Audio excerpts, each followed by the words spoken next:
Hello, I'm Dori Nando. You can catch up with all the fun on the Cosmopolitan Mix and on all our shows via podcast. Just go to My Joy Online podcast and search for your favorite show and relive those moments all over again.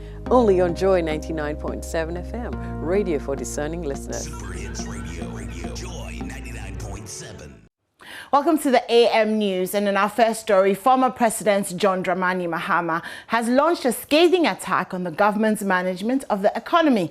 His verdict is that the nation is in an economic mess that cannot be explained as an impact of COVID-19. COVID-19 has generally been cited by experts as a key unforeseen event that has negatively affected economies. The 2020 NDC flag bearer, who on Monday joined the NDC's Professionals Forum, believes the nation's situation was worsened by underlying mismanagement. There's more in the following desk report. Indeed,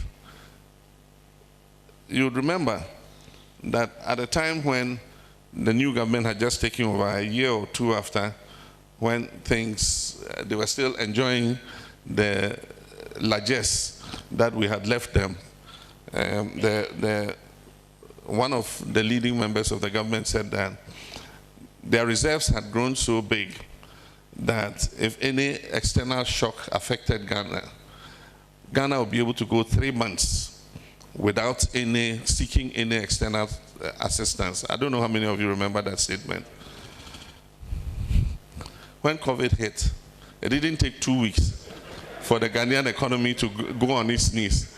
But for the IMF intervention, I mean, this economy would have collapsed completely. He insisted this cannot be attributed to COVID-19. This government must accept that it is their mismanagement of the economy, their thirst for consumption expenditure, and the desire to spend beyond their means in order to win elections that have plunged us into the current crisis, not necessarily COVID-19. COVID-19 has exacerbated it. And as COVID normally does, it takes advantage of underlying pre-existing conditions. And so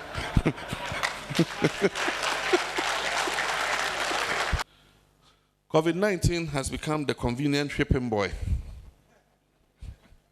and has been cited as the reason for the crisis we face now and the attendant economic hardship. Called for pragmatic steps rather than what he says is sloganeering to deal with the state of affairs.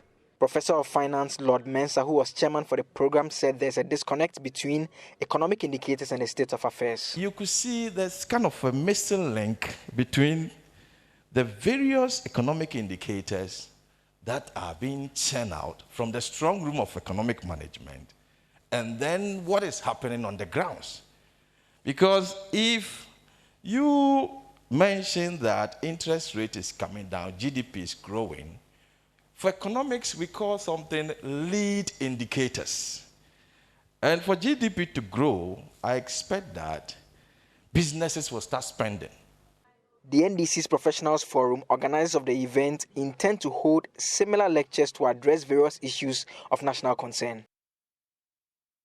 Now, parents of a final student of OPPONG Memorial Senior High School at Kokofu want police to swiftly bring the killers of their son to book.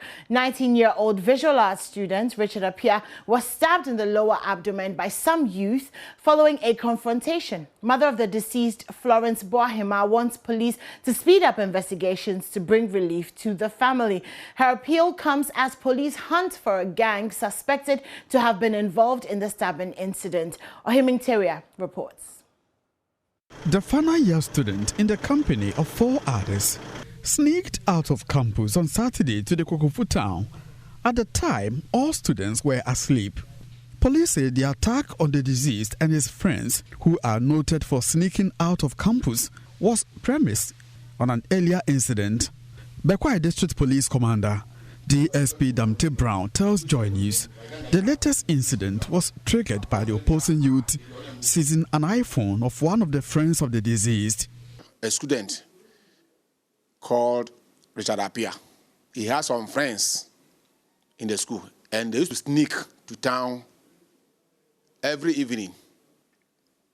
And they had an encounter with some youths in the town some time back. Meanwhile, that case was not reported to the police. So when they came to town, one of his mates was with an iPhone. So those guys they have been having an encounter with met them in town, and then one of them went to the other guy, and then took his phone from him. So that Richard Appiah became angry, and then went straight to the guy, wanted to collect the phone from him. The guy broke a bottle, and then stabbed him with a bottle. There he fell unconscious, and was right there to Ahmadiyya Hospital, where he was pronounced dead on arrival. We are doing everything possible to get them arrested.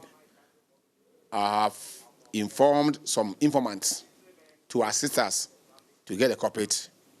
Sympathizers, including school teachers of the late Richard, have been visiting the Ejimon family house to mourn with the family. Yay, Richard!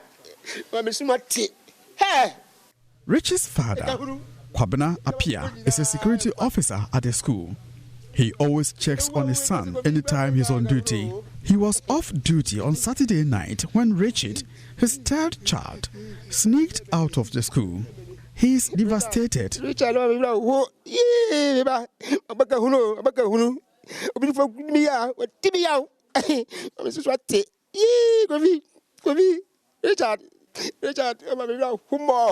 Papa, I qualify for money on your bonnet.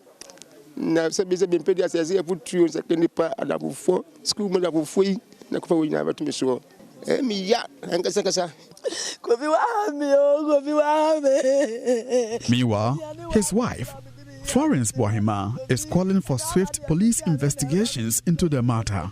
Police for them was so the boy and say, I was so I'm my baby, allow Mushabia. Now almost do my family From Kukufu, for Joy News, Ohimintiria reporting. Let's now talk about the classroom projects. Now, Executive Director of the Ghana Philanthropy Forum, who is also the consultant for the development of safe school policy, Dr. Ben OCRA, is optimistic that properly structuring and defining philanthropy in Ghana could catapult Ghana's development, particularly at the community level. Sharing his experiences from the field with some chiefs, Dr. OCRA said it's high time the public leveraged initiatives such as JoyNews' classroom projects to bring about changes they need in their communities rather than waiting for politicians. I would say that philanthropy has a place in our development if we can nurture it properly and provide a structure for giving that would really catapult us to a very safe zone. I was in a Western region, Shama district, where I met with the traditional council of the Shama district. And the chief was saying that they're just too tired with politicians who come in to promise this and do not do it. So now they want to take the challenge to develop their own communities. And therefore, they were ready to embrace the community foundation concept, whereby they will have their own development and then raise funds, in a more formalized way and be able to use it to develop their communities, as opposed to raising funds just to run events and festivals, and then after that, that's the end of it. They shall have to wait for another, 1 year before they begin to mobilize resources. So if mobilization of community resources and funds are a continuous process where they do it all year round, I think that some of these our community projects can be owned by the locals, and we can have some impact as far as these structures are concerned.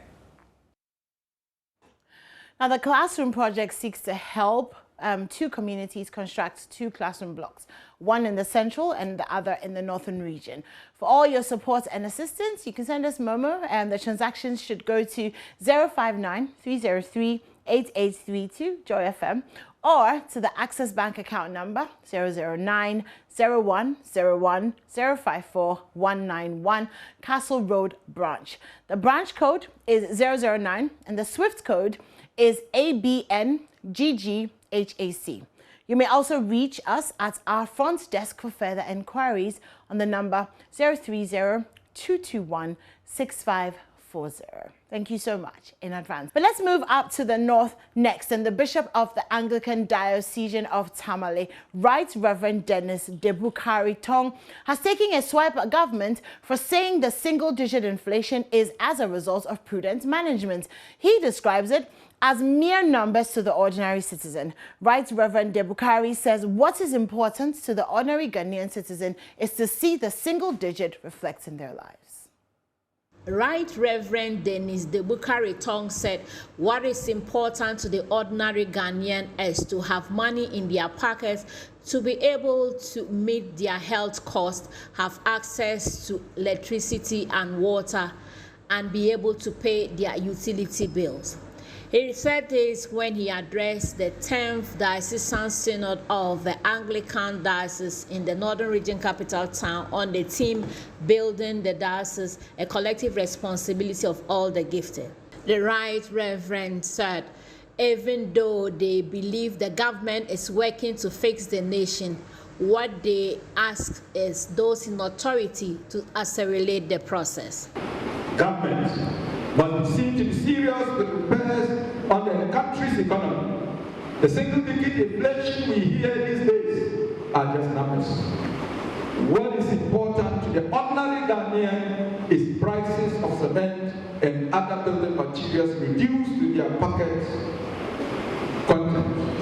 Have money in their pockets, should have the ability to meet health costs, have access to light and water, and should have the ability to pay their bills. Then they can see the meaning of single-digit inflation. Otherwise, it is meaningless, and life also becomes meaningless. Now, World Vision has constructed an e-learning library complex for the Lamashegu community, a suburb of Tamale in the northern region. The project has come at a time when e-learning is being encouraged due to the COVID-19 pandemic. Correspondent Martina Bugri reports. The library is to offer children in the area the opportunity to access and read wide to help improve their education. Addressing the gathering at the commissioning, the World Vision Technical Manager, Andrew Fosudenche, said the library is in fulfillment of one of World Vision's objectives, that is to contribute to educating vulnerable children. He said the library will be managed by the Ghana Library Board. Mr. Chairman, the total cost of the project, including construction and technology, is in the region of about $50,000 USD. The complex has two big rooms, one for the e-library and the other room for viewing educational documentaries and educational broadcasts. There are washrooms for children and a facility manager and a discussion corridor. There is also an office and a storeroom. The e-library is fitted with tablets and Raspberry Pi, which act as a repository of more than 5,000 books for different reading levels.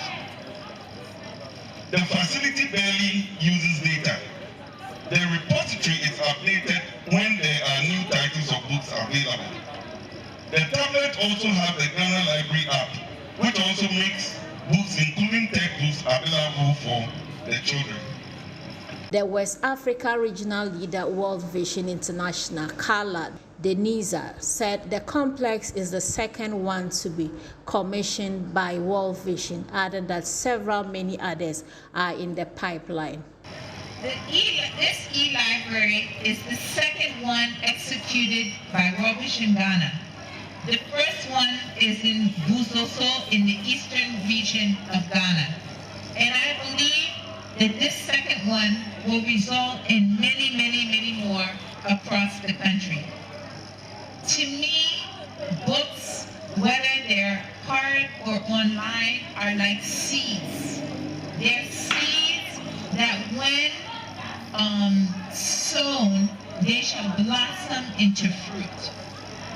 World Vision believes that children's ability to read is a great enabler for success in the future that will contribute to national development. We know that if a child is able to read, that child will stay in school and gain a love for learning. World Vision also commissioned a shea butter processing factory for the Ogolon Soro Marinuari Women Group. The Saviligo Cluster Manager of World Vision, Joshua Okomuji, said the surest way to break the cycle of poverty is to empower women who in turn would empower their families. Ghana believes in women empowerment, and for us, we know that the fastest way or the surest way to breaking the cycle of poverty is through women empowerment. What that means is that you enhance the skills and knowledge of women, you empower them to be able to take their development into their own hands. This women group are just one of the women groups that we work with. We realize there are unity in coming together for a productive cause. And for us, when we see women coming together, we work with them to empower them to improve their skills. And the reason why we do this is because we know that the impact or the gains they will make translate faster to the children. Well, that's it for the AM news, but of course the AM show continues right after this.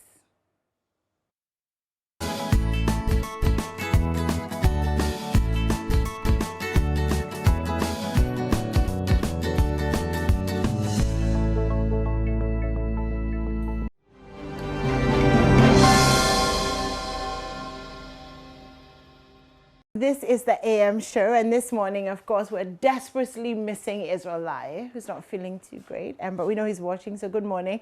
And I almost feel bad for teasing you every day because it sucks that you're not here. But I have a very, very worthy replacement. Credible, edible Fred Smith is joining me for the news review. So it's not too bad as well. It's really not too bad without you. We're going straight into the newspapers this morning. So I'm going to start with the Daily Graphic. And I'm not going to be like Israel. I'm not going to use 11 minutes to do the Daily Graphic. And then, of course, Fred is here, so we'll be doing it together. But let's do the front pages of the Daily Graphic this morning. Spilled concrete threatens motorists. Ministry of Roads takes action. So concrete spills by mixer trucks are destroying asphalt roads and endangering the lives of motorists and have become a nuisance. So apparently this has been happening when concrete is being transported to construction sites and when residual concrete is washed from a mixer truck onto the road surfaces. Now what happens is that it becomes hard and creates lumps that is leaving the surfaces rough and endangering the health and safety of road users. So the Ministry of Roads is going to get on that beat. So good stuff there. It's a quality issue. It's a quality issue. Constitute forum to discuss challenges. That's according to John MAHAMA, and he said that yesterday. We brought you that story. In the 6 o'clock news. $8 million judgment debt slapped on Eurogate de-invest firm. That's on the front page of the Daily Graphic. Now let's just do a quick look through of the stories. Coup leader bars government officials from foreign travels, and of course that's what's happening in Guinea. ECOWAS demands return to constitutional rule in Guinea again. That's with a picture of President Akufo-Addo. The First Lady has donated 30,000 Ghana cedis to Hazaka's ladies. Also, Appeal goes up market. Yeah, okay. I saw this as well. There was a social media post about some Atbeseshi that has been like refined, and the bottle is really nice, you know, and it looks like anything that could be selling anywhere. So that story is in there as well. And in business, lending rates reflect economic conditions. Banks are protesting the high rates tag. So, all right, so all those stories are inside the Daily Graphic. I won't talk too much about what's happening in Guinea because we'll be having a full conversation on that a little later on. Special monitoring cameras must complement effective policing. And of course, we talked about that yesterday with all the accidents and the fact that there are cameras at some places now. And so they are monitoring, speed limits and stuff like that. We will, get into that a little later on because we want to know. Sorry? The Big Brother. Yes, the Big Brother culture coming here. G20 health ministers discuss COVID-19 strategies. Taliban raise flag in resistance strongholds. Okay, so that's about Appeal going up market is on page 10. Oh, and a very happy. It's very, very nice. I've talked about it. So it's that Peteshi. you know, ATTOH basically. I understand that's produced in China. This one? Yes. Oh, is it? The bottles? Well, that's what I heard. I'm not sure. Okay. Let's see. Okay, so reading further, I noted that this was an effort by GIHOC Distilleries, run by the colorful firebrand Maxwell Kofi Juma, to give this drink a major image boost and potentially push an export agenda. So it's actually GIHOC, isn't it? Oh, GIHOC. Well, according to the newspaper. So yeah, and then it talks about, you know, the history of ATTOH and all of that. So yeah. Looks good. We'd like to taste and see if it's I'm sure you will, Fred. original. Oh my God. A very happy birthday to Reverend Victor Kusi Boateng. Oh my God, he's 50. Happy 50th birthday to you. It's from the Usuansa family, but of course it's from all of us who have at some point benefited from your the calling of God on your life. So happy birthday to you. Engender adopt ILO Convention on Sexual Harassment. Transport, petroleum workers are urging government. Let's see some more news stories. Constitute forum to discuss challenges. That was yesterday at the University of Ghana campus. Governance requires stronger institutions. Revisit Airbus bribery scandal. There's a group that's urging the special prosecutor to do that. Government sets up team to protect public lands. Oh, from whom? From the government themselves or from the public? That should be interesting. Okay, center spread. Fred, don't put me in trouble. We'll offer more support to contain COVID-19 spread. That's according to the United States ambassador to Ghana. And was it yesterday that we got the 1.2 million? Oh, that was Sunday. Sunday. We took delivery of Moderna vaccines. Yeah. And that will help us to get close to our 20 million target. Yeah. Okay, ECOWAS demands return to constitutional rule in Ghana. President Akufo-Addo, of course, is the ECOWAS chairman, so he's over there trying to sort it out. Board of Trustees for National Cathedral to raise $250 million for projects. Have you donated yet? That's the question. Have you donated yet, Fred? No, have you? No. Do you plan on? Yeah. Oh, that's good. That's very, very good. Wonderful. In some education, don't be distracted. The MP is advising WASI candidates. Of course, this is Ladade Kotopong. She's telling the WASI squad that they should just be focused and not be distracted by anything. WAEC invigilation is not compulsory for teachers. NAGRA's president. UCC poised for greater heights, all right?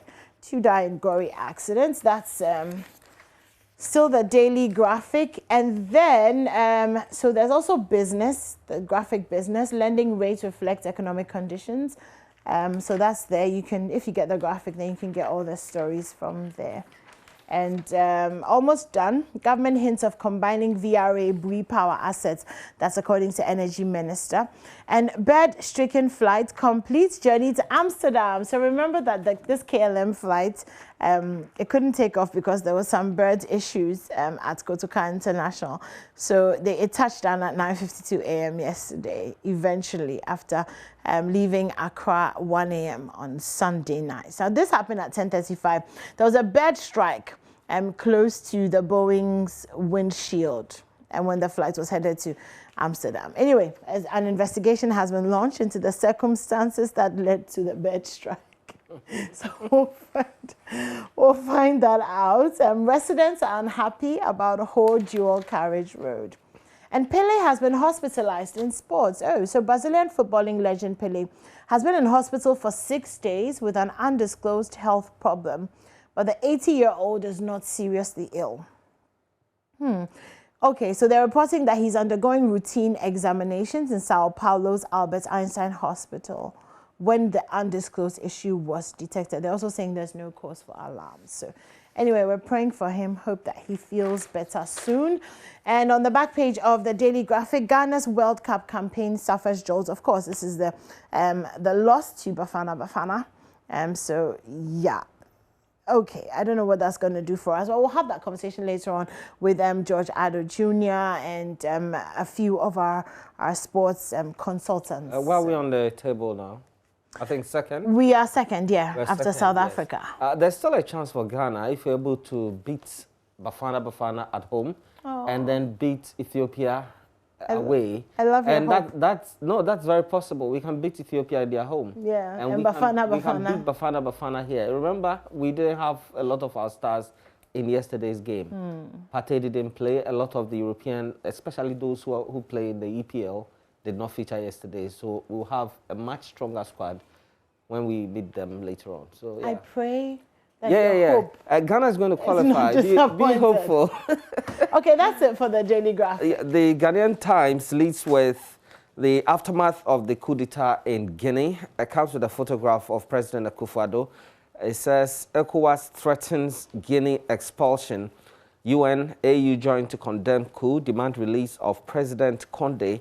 But you saw the streets of Conakry. People were actually jubilating that this has happened. Yeah. Yes, but the international bodies, well, rightly so, are condemning the coup because if you want to change leadership, it must be done in a certain way.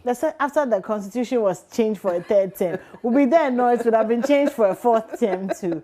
But we'll have that conversation with a security expert later on about what it means, you know, implications for the sub-region, as we like to call it. But I think my thing is really how the constitution was changed to even allow it. Yeah, a lot of people, I'm sure, in Guinea didn't like the idea, but failed to. But you had the option to vote against him. He contested an election. Well, we'll talk about the atmosphere that, you know, how people felt, you know, in the voting and all of that. Because, you know, sometimes it's not really straightforward. Yeah, well, it's not. All right, so the other stories in the Ghanaian Times front page, Defense Ministry's 500-bed capacity hospital work ongoing. That's according to the contractor. You recall the controversy when the video came out that some equipment meant for installation in the hospital had been left outside and in the rain. So there was a visit by the Defense Ministry officials and the contractor said, well, we've not finished yet. Work is ongoing and everything is okay. Central Regional House of Chiefs throws weight behind fight against Galamsey. And my favorite story today, court finds 3 COVID-19 patients for attacking a doctor. Oh. Guess where? Where? At an isolation center. Are you serious? Are you serious? How did that happen? What's the story? So this happened at the M Plaza isolation center where persons who've tested positive at the airport are kept, and some didn't agree that they were positive, and so they decided to attack the doctor. There was confusion. In fact, we're not there, so we don't know exactly how it unfolded, but the court has decided that they'll fine them 2,000 cedis each. So 3 of them are to cough up 6,000 cedis for attacking a doctor who did a test on them. 3 granted 250,000 cedi bail for robbing victims of vehicles, and man arrested for possessing weed. And guess where this happened? At the Castle Junction, close to the former seat of government. Eish, okay. Yes. He went too close. Too close. So the other stories on page 5, Guinea coup leaders seek to tighten grip on power. Lieutenant Colonel Mamadi Doumbouya, Guinea's junta leader, the paper has given details of this person who led the coup in Guinea. And on the other page, we have Taliban claim control of holdout Afghan Valley. Twins conjoined at head separated in a rare surgery. And I understand this is only the 20th that has been done. And wow. Yes, so they saw themselves for the first time. They were conjoined, so they haven't been able to see each other. Yeah, they were too close, yet could not see. Wow. Yeah, Palestinians escape Israeli prison through tunnel. Another interesting story there. If you check the footage and how these guys were able to dig tunnels underneath the prison walls and were able to, escape through another tunnel somewhere. So the understanding is that the taxi driver driving realized that there was some hole, like a rat hole. So he raised the alarm, police went to check and they realized, oh, some people had escaped the prison. So the prison hadn't realized that the people They had not escaped. realized. So according to reports, it took about an hour for officials to even notice those who were out of the prison. Oh, so they're gone? Yeah. All right. And one of them, we understand, had launched a terrorist attack at some point. Oh. Yeah. Oh, that's scary. Yeah, that's a dangerous man Yeah. on the run. Lands Minister inaugurates public lands protection team. The story you talked about in the graphic. Downpour creates traffic jam on Accra in Sawam Road. Okay, that's in front of the Ghana Telecom University. Do you use that road? Sometimes, Sometimes you do. Anytime it rains, there will be flooding there. No matter the intensity of the rain, there will be flooding over there. Wow. And the experts have said that the design of that particular road was not properly done. Okay. And so something needs to be done. Yeah. But first, we need to desilt the drains over there. Of course. Yes. Of course. All right. So the other stories, there's tech story here, predictive tech, empowering entrepreneurship through financial inclusion. Okay. Central Region RCC faces logistics problem in the fight against Galamsey. Binduri Garu DPCU urged to use social media to ensure citizens' participation. CPP making strides at annexing power in the future. NPP urges members to resolve the grievances peacefully. Okujeto Ablakwa has written in the Times, it says, CDD survey calls for concern. I'm sure you recall the survey done by the CDD. Yeah, last week. Yes. 145,000 jobs created in 2017, according to the Youth Employment Agency. Retaining power in 2024, surmountable task, according to an MP for Damongo constituency, the Savannah region, Abu Jinapo, said that.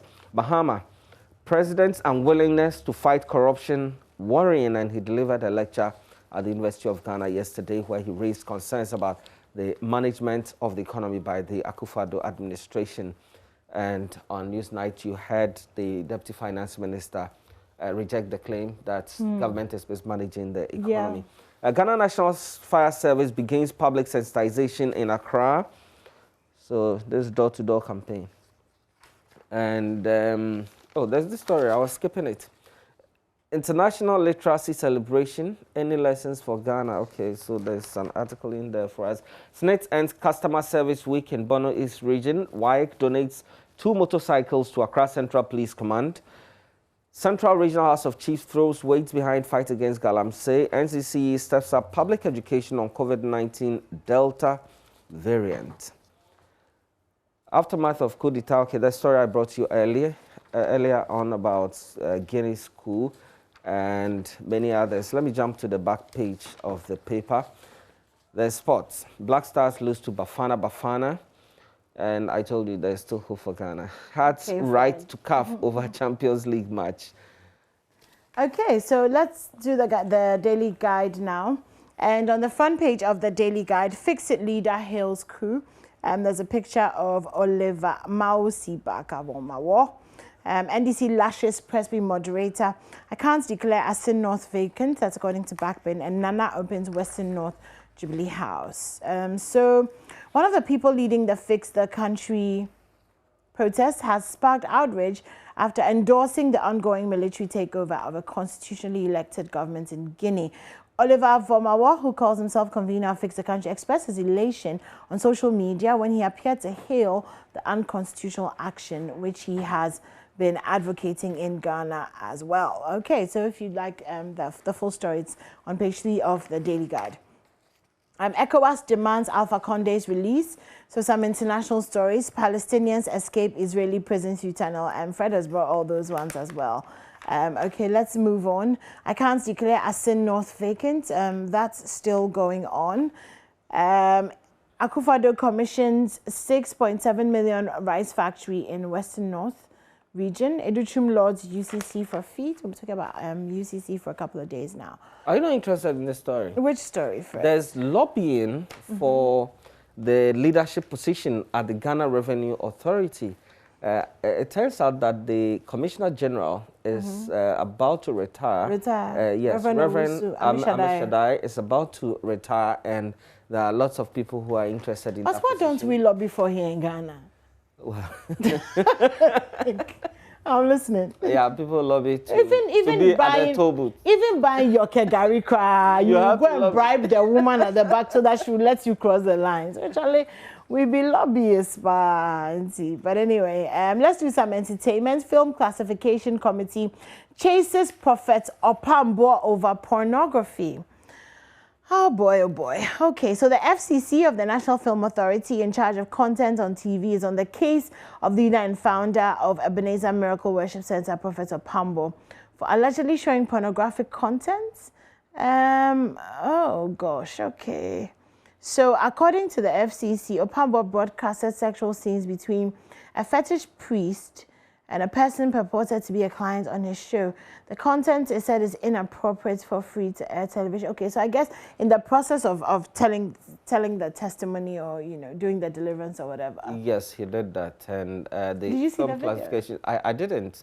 And it's something I don't want to really see. You know, we're going through film classification, and so for whatever film that you want to show, get the classification for it, and then the appropriate time will be given. Those who are interested will come there and watch. Well, we have to get to a point where we're able to sanitize our media space, so that if, for instance, you've left your children at home and they are with a television set, you are sure that the content is not one that can harm them in any way. So so it's a good step. It's been given up to the 10th of September to make an appearance with evidence or defense, whatever. Which is Friday. Friday. So we'll see how that goes. Yeah, we'll see how it goes. Let me just quickly finish the entertainment story. Wizkid performs with Justin Bieber at Made in America Festival. The Scots releases Amina. And Girls Aloud star Sarah Harding dies aged 39. May her beautiful soul rest in peace. Let's go to myjoyonline.com. We only have about 4 minutes left. Made in Ghana UK Festival to be launched in London. And of course, on the back page, Star Stumble in South Africa.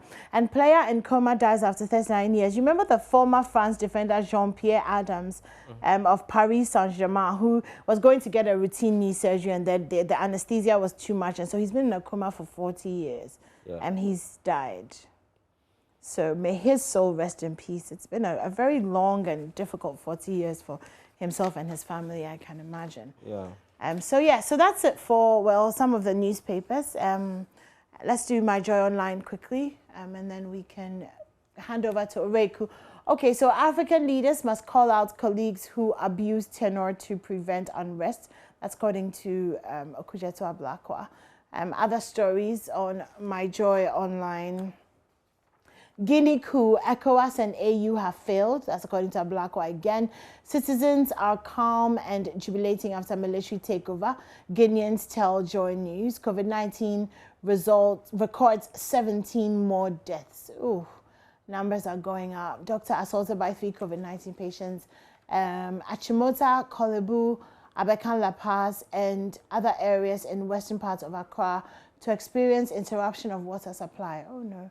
Minority accuses Akufo-Addo of breaching constitution in appointment of CEOs for state-owned enterprises. Okay, that's it for myjoyonline.com. Fred, I think we have time to do a quick look through of one more paper. I was interested in this story in the Business and Financial Times, the public health alert on wholesome chicken for sale in Kumasi. Oh, gosh. Environmental health officers on high alert. And according to the story by Kizito Kujo, some persons are selling rotten chicken to the public. So you have to be... Why? Yeah, you have to be on the lookout now, especially at the time when we are experiencing a spread of avian flu, influenza in Ghana. So you'd have to be on the lookout when you buy. I would prefer that you buy fresh and prepare at home. It would be nice to buy fresh, I mean, but it's also a matter of affordability. So I bought chicken over the weekend, and the broiler, the soft one, is 65 cedis for a bit, and the layer is 40 cedis. Oh. Yeah. Prices have gone up. Yeah. Even before Christmas. Well, exactly. Yeah. So if you're making chicken soup for the family and you need 2 layers, that's 80 Ghana cedis. Okay. And then when you look at that end, not buying fresh chicken, you know, and stuff, the difference is... So I think just be more careful, you know, smell your chicken. Like if you're cooking it and it's smelling off, don't add more ginger and patoshito. Like if it's smelling, you know. Like don't try and cover it up. I think that's maybe one of the best ways to stay safe. But edible, credible, credible. Thank you for bringing some sunshine to us this morning. Thank you so much for joining us. And of course, to you who are tuned in. Well, the show continues. We're taking a break. When we come back, Oreku joins us with the sports. And then, of course, we dive into all our major conversations for this morning. Don't go anywhere.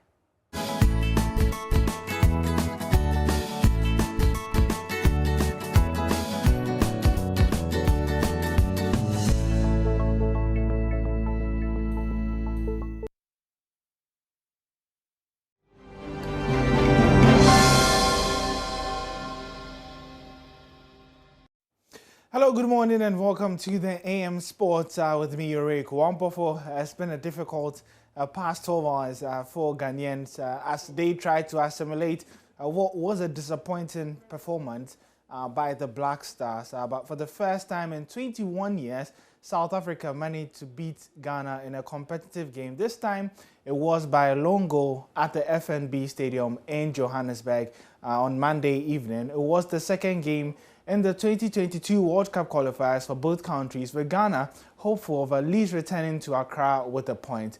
Prior to the crucial encounter, South Africa had played a stalemate with Zimbabwe, while Ghana had defeated Ethiopia in the first group game.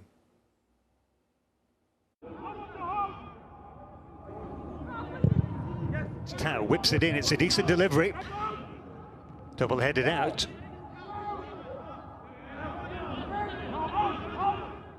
Two options, a left footer and a right footer, and it is the right footer. First time in, goalkeeper spills the ball.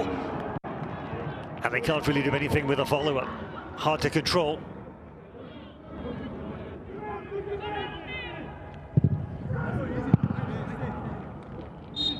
Was it a cross? Was it a shot? Decent cross in, and the ball's loose. Oh my word! Well, I don't think the goalkeeper knew exactly where it was, but luckily for him, neither did the South Africa striker, Magopa.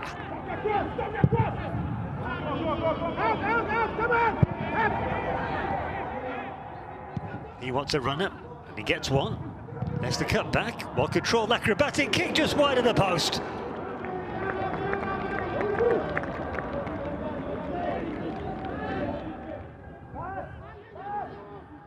That was hopeful.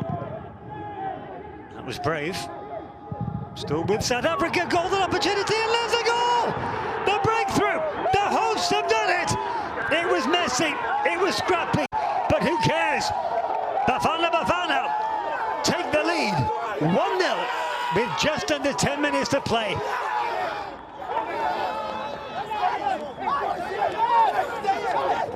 Celebration, and 3 points in the bag for South Africa. For the first time in 5 years, Ghana lose a World Cup qualifier, a run which stretched to just 5 games. But it's worrying times for Black Stars coach Charles Akono, who has been trending on social media all over during the night, with people calling for his sack as well. But we're doing a more extensive analysis of the Black Stars and what the future holds for CK Akono much later on the AM show. But still on some more World Cup qualifiers, where Cote d'Ivoire put their hopes back on track in terms of qualification with a 2-1 victory over Cameroon last night. Sebastian Haller scored the first half brace as that propelled the Elephants past the visitors, who got their only goal through Nicolas Ngamaleu. Jean-Michel Seri takes a deflection. Would have beaten Episi. He's pointed to the penalty spot, Mehdi Abdi Sheref. Seri's free kick definitely came off the... Allah sends the goalkeeper the wrong way. Cote d'Ivoire lead, and look at the celebrations from the bench and from Sebastian Allah, the Ajax forward. This goal means a huge amount to the Elephants of Cote d'Ivoire. Kouassi trying to release Allah. The goalkeeper stayed at home. Allah into the bottom corner. 2-0 to Cote d'Ivoire. A super finish by Sebastian Allah. He scored more international goals tonight than he'd managed in all of his previous international appearances combined. A chance to shoot on the turn for Toko Ekambi, who goes for the second ball, nearly drops for Bawakan. Looks like Cameroon have a route back into this game thanks to Carl Toko Ekambi's persistence. The boot raised by Eric Bailly. Toko Ekambi went down.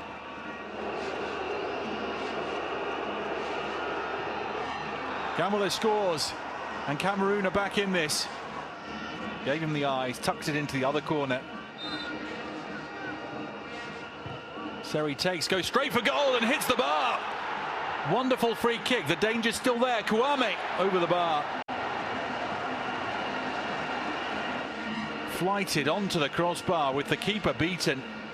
Côte d'Ivoire 2, Cameroon 1. Côte d'Ivoire top on 4 points.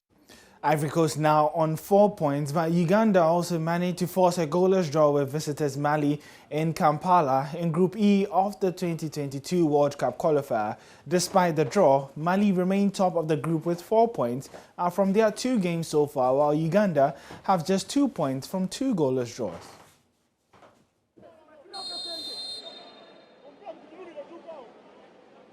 It is Traore. Couldn't force it through the wall. Doumbia on the follow-up.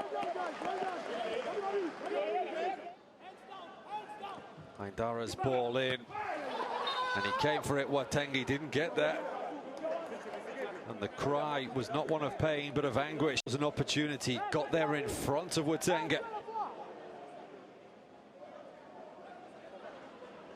Traore, Kone, Haidara, Dumbia's wide left.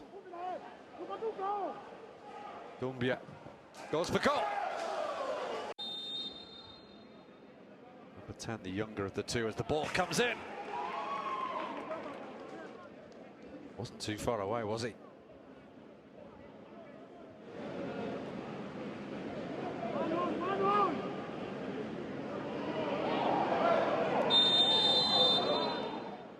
The challenge from Yuko, who's already been booked.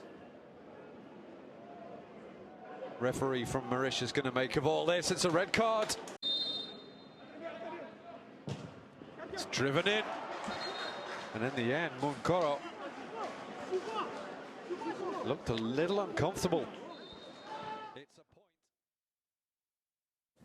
Let's come back to Ghana, where the First Lady Rebecca Akufo-Addo has given a 30,000 Ghana cedi boost to treble winners Hazakah's ladies ahead of their participation in the finals of the 2021 CAF Women's Champions League slated for Egypt. Now, the First Lady presented the sum to the playing body and the management of the secondary-based team on Monday when they called on her at her office in Accra. There's more in the following report. The First Lady Rebecca Akufo-Addo has appreciated Hazakah's ladies with 30,000 Ghana cedis for winning the WAFU Zone B Women's Champions League. At a brief meeting with the team on Monday, the First Lady expressed gratitude to the clan for making Ghana proud at the Nouvelle competition. And I'm very happy to receive you. I must say that, first of all, congratulations. Congratulations. And I know there's more ahead of you. I can see in your faces that you're eager to do more, Hazakah's ladies. And I'll just reassure you that as your mother, I'll be here for you. I'll listen to you and see to your needs. I know that you came with an agenda, an envelope of your budget and everything. I'll have a look at it and see, the best that I can do, and also through the presidency, through my husband, who is a very keen footballer, I must tell you. I'm sure you know that. And I'm not very much into football, but seeing you today, I'm now going to keenly follow you. And so you don't have any worries. I'll do my very best for you as a woman to women. So thank you, and God bless you all. Thank you. She looks forward to seeing them make bigger achievements. Hello, my name is Nathaniel ATTOH. You can catch up with all the fun and inspiration on the Joy Sports link here on Joy 99.7 FM, together with all other shows over and over again. It's very simple. All you need to do is go to myjoyonline.com/podcast and relive all of those fun moments over and over again. Joy 99.7 FM, your radio for discerning listeners. Welcome back after the sports. This is still the AM show, and we're missing Israel today. He's not feeling well, so he's not here today. But he'll be back tomorrow, God willing. Israel, if you're watching, you better be back tomorrow, otherwise we'll come and find you in your house. Anyways, so we're continuing with the show, and we're going to have a conversation about sports. We're going to talk about our loss to Bafana yesterday, the form of the team, the strategy, the tactics, the number of times the Black Stars have broken our hearts, and why we behave like Arsenal fans when it comes to a national team, hoping against hope that somehow they'll pull out something we haven't seen before and do something that's worthy of the love that we have shown them over the years. We'll be having that conversation, George Addo, Oreko and Bofo here with me in the studio. So we'll do that. Also, we'd love to hear from you. If you call us or send us your messages on social media, that would be great. How do you feel about the Black Stars now? You know, after all these years, how do you feel about yesterday's game? How do you feel about this tournament? Are you hopeful or have you given up? I'd love to hear what you think about that. So we'll have that conversation. We'll also be visiting the town of Nsawam this morning, and we'll be talking about Chofi and all things Chofi. So good stuff coming from Nsawam. Manuel went into the community to interact with them and see what's going on there. So we'll be doing that as well. And we'll be talking about Guinea, about the coup that happened, about the fact that the constitution was changed so that there could be a third term, and what it means, you know, when we're still having coups in Africa, what it means for democracy, what it means when we're able to change our constitution so that we can hold on to power. And these kinds of things that continue to happen are devastating for the general look of Africa, for investment, for moving forward, for the way that we look to the world, really. So we'll have that conversation with a political scientist and try to understand how these things affect us as a country, as Ghanaians, and what it means for Africa when things like this happen, as well as for the Guineans, apparently, who have been jubilating on the streets about this coup. So mixed feelings there. So we'll have that conversation as well. But we're going straight into our sports conversation this morning. And Oreko with the eyelashes is joining me. How are you? I'm good. How are It's you? unfortunate your eyelashes are not on show this morning. But it's good to see you. It's good to see How are you feeling after yesterday's match? I think I represent a huge section of Ghanaian fans, and it's fair to say I'm a bit indifferent concerning the Black Stars. Wow. A few years ago, I would have been a bit emotional, but it is starting to become the norm where we're not really seeing the team give their best and leave it all up on the field. That's what national team football is supposed to represent. You're supposed to see people willing to die for the badge and for the country. If by any chance they do believe in the national anthem that they do sing before the games, you would expect much better from the players and the pitch, the technical team, and everyone involved. So it's a tough time to be a Ghanaian fan, but I think I do represent a huge majority, judging on the opinions that I've read so far on social media. People just don't care. Don't care anymore. But you know, when you say that you feel like they're not giving their best, that's hard. That's hard. Because is it that they yesterday, for example, they didn't have the capacity to win the game? Or is it that they themselves just didn't fight hard enough? I didn't watch the game, unfortunately, because I've been indifferent for a long time. Yeah. But is that what it was? Because to come to that conclusion is pretty heavy, that they didn't give their best. Capacity shouldn't have been a problem. And whenever you're talking about capacity, of course, it has to be relative because you have to take into account who you're facing as well. This was a South African team that has never beaten Ghana for 21 years in competitive football action. And they were scared. They've never beaten Ghana in 21 years in competitive games. I mean, they've beaten us in a couple of friendly games 8 years ago. But whenever it comes to actual competitive football, either Ghana wins or draws for the past 21 years. And so the South Africans were not really confident. They didn't come in confident. No, they were not. Their fans were pretty scared of this Ghana team because of the recent success that we've had against them. And then number two, their coach Hugo Bruce has already stated when he took charge that he's trying to build a team and fans have to remain patient. Something that didn't sit well with a lot of South Africans.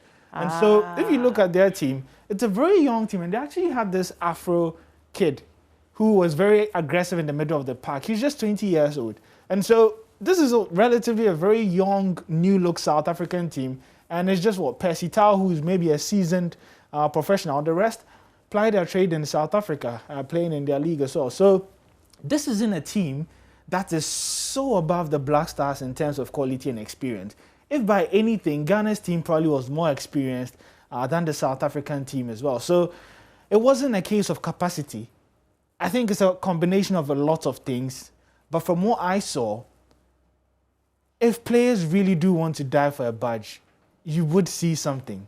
And I understand that, yeah, there are talks of Sika Akono not putting in his best and all that. But we've seen really, quote-unquote, bad coaches as, you know, put by people on social media and fans and coaches who are not the best. But at the end of the day, you would expect your players, someone like Andrea Yu, who is Ghana's all-time top scorer in the Africa Cup of Nations, is the captain. You would expect some players to also assume a leadership role and make things happen on the pitch, no matter how bad you think your coach is.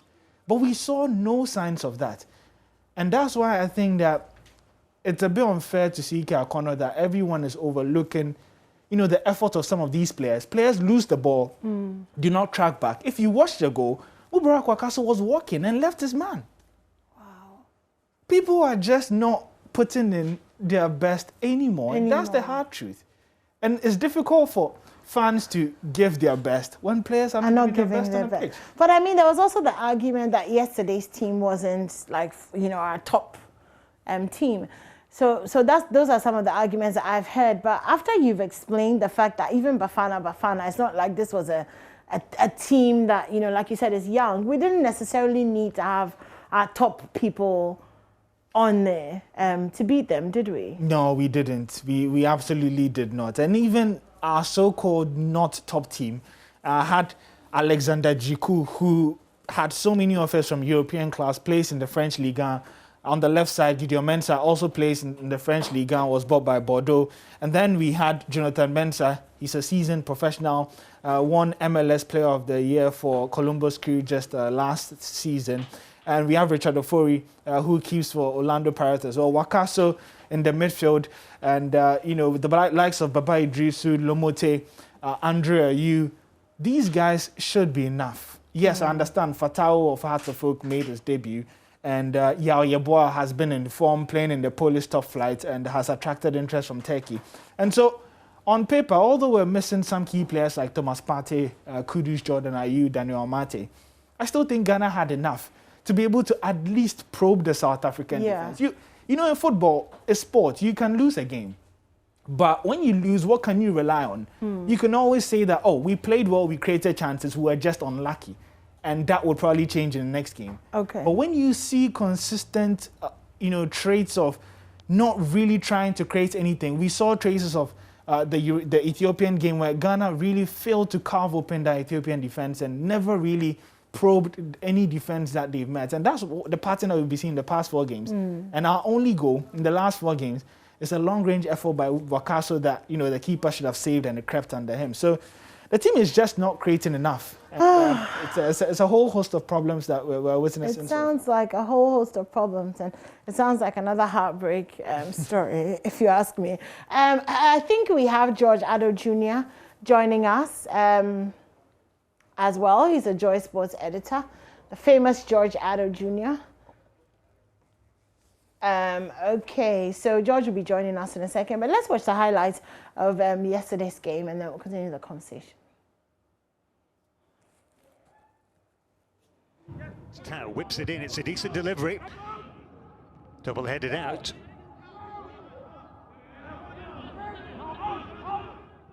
Two options, a left footer and a right footer, and it is the right footer, first time in, goalkeeper spills the ball. And they can't really do anything with a follow-up. Hard to control.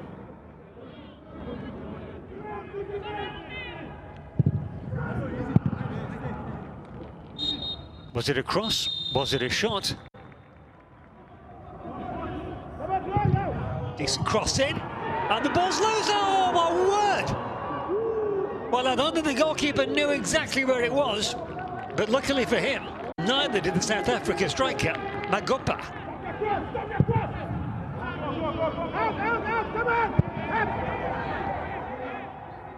He wants a run-up, and he gets one. There's the cut back, well-controlled acrobatic kick just wide of the post.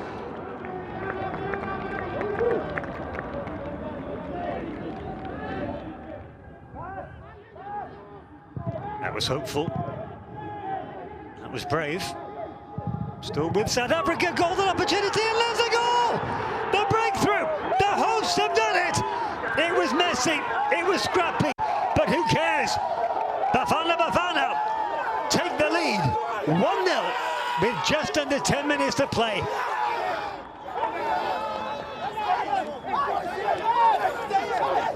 Celebration, and 3 points in the bag for South Africa.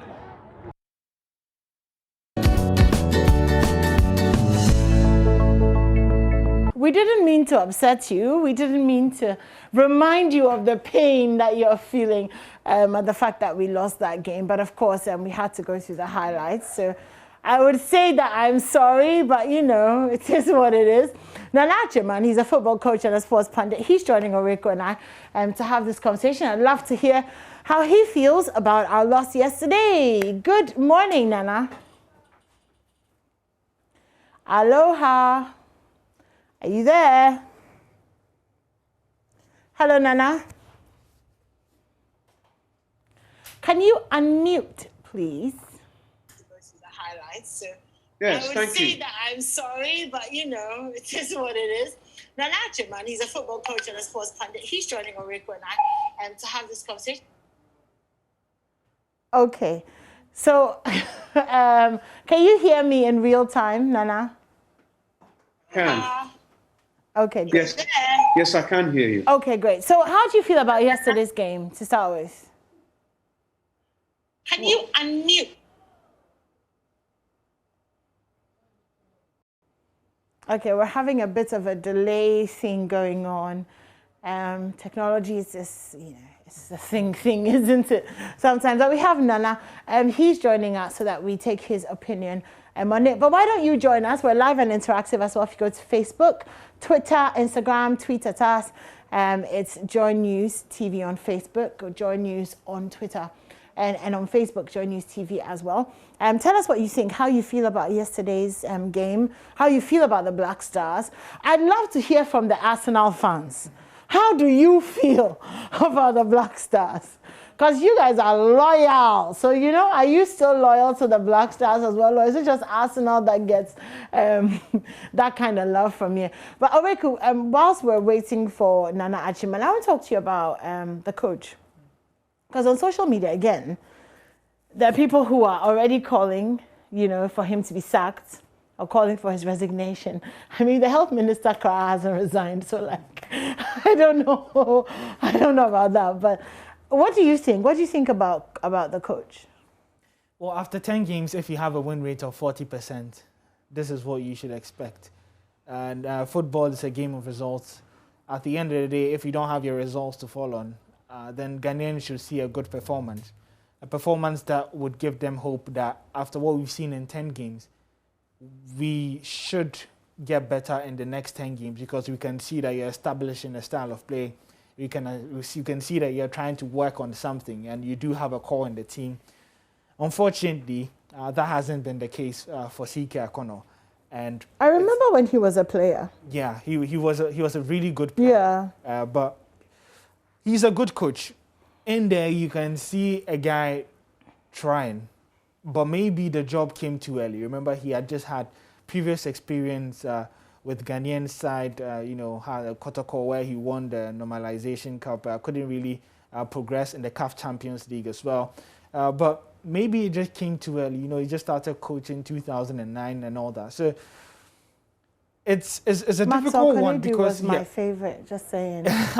Just saying. You know, CK Akono actually replaced Kwesi Appiah, and interestingly, for all the insults rained on Kwesi Appiah, section of Ghanaians are now calling him back and saying that, you know, Kwesi Appiah is better than CK Akono and all that. But I think there's a lot of emotion there, first off.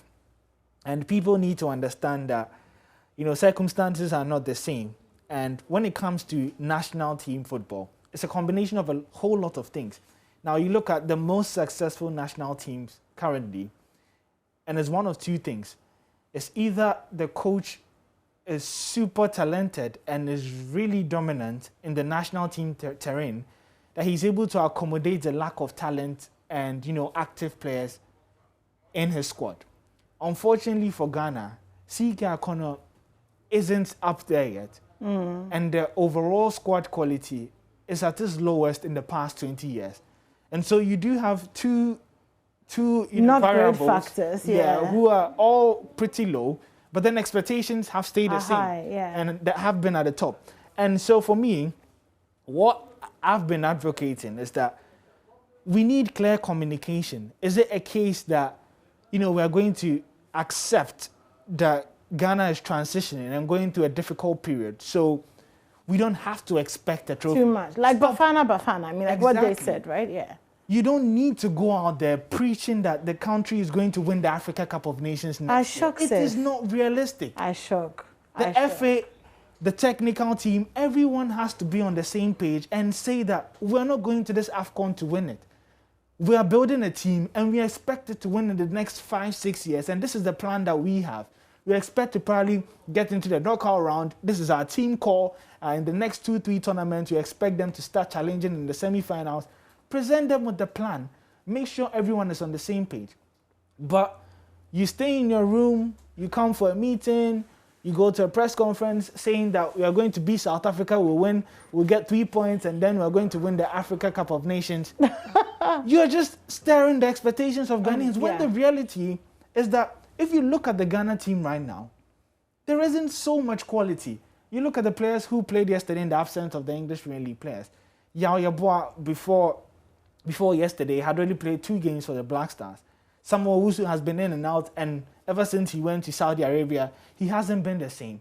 Andrea Yu also moved from England to Saudi Arabia. You have Joe Famia playing in Russia, Kwame Opoku also playing in Algeria, and then Daniel Lomote playing in the 2nd division, Mubarak also playing in China.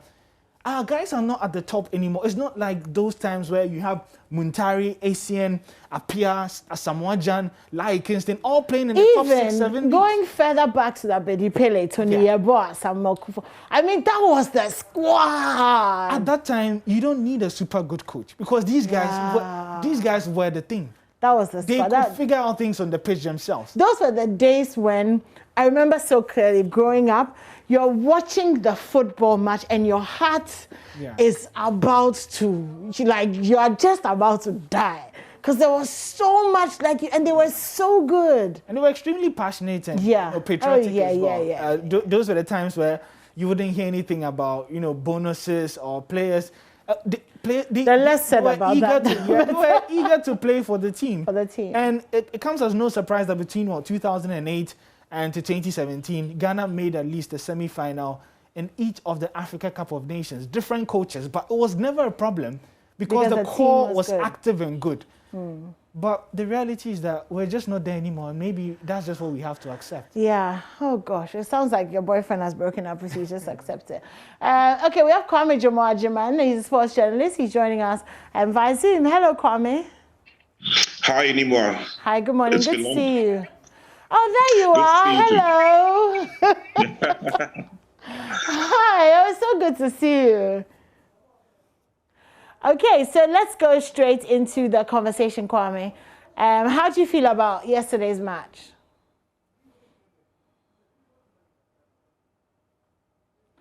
Okay, so Kwame is on Zoom somewhere, but we can't find him. Okay, there.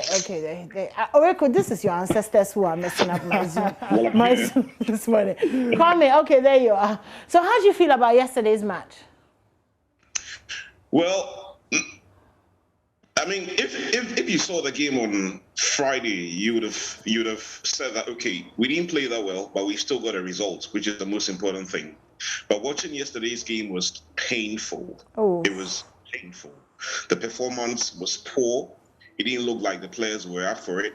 Oh. I don't want to buy that talk that quite a number of first choice team players were not available for the game, and maybe, just maybe, that is why the performance was like we saw yesterday.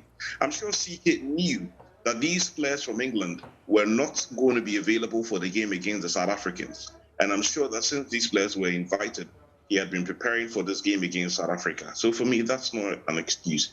You just get a feeling, just like Riku said, that maybe, just maybe, because all of us have been excited watching players of a certain standard, maybe plus or minus from 2000, so let's say 2014, and then all of a sudden we have to do with these materials. Maybe, just maybe, the quality of players that we also have are not good anymore. They are simply not okay. I mean, in the past, we had players who played at a very high level, played at top teams, played against very, very good players, and translated those performances onto the pitch anytime they were invited for the games. Anymore, I don't know how passionate you are about the sport, but look at the players we fielded yesterday. I'm sure there are some of them you don't even know. Yeah, definitely. That's the thing. I'm sure there are some of them you don't even know. So when you have these players all of a sudden donning the national team shirt and not putting in the performances that you want to see, like Uruku said again, you just get a feeling. Uruku, your ancestors. Kwame is on the line with us, but Zoom is a little funny this morning, having a few internet issues. But he's talking again about, you know, the quality, the investment that the players are putting into the game. So it looks like, you know, that theme is kind of running across that. It's really just players not wanting to. Why though? Why would you, you know, wear the national jersey and know that, you know, 51 million people are counting on you for something to smile about, and you just won't put in the effort? It's a combination of a lot of things, you know. When you're a footballer, there are days in your heart you want to give your best, but physically you're not there anymore. And that's why you need a technical team to be able to guide you, and they see things that you probably don't know and don't see. Now let's take Andre Ayew, case in point. Andre Ayew, the last time he played active football was 100 days ago when he played in that championship final. You know, the playoff final to the English Premier League. Swansea were beaten by Brentford in that game.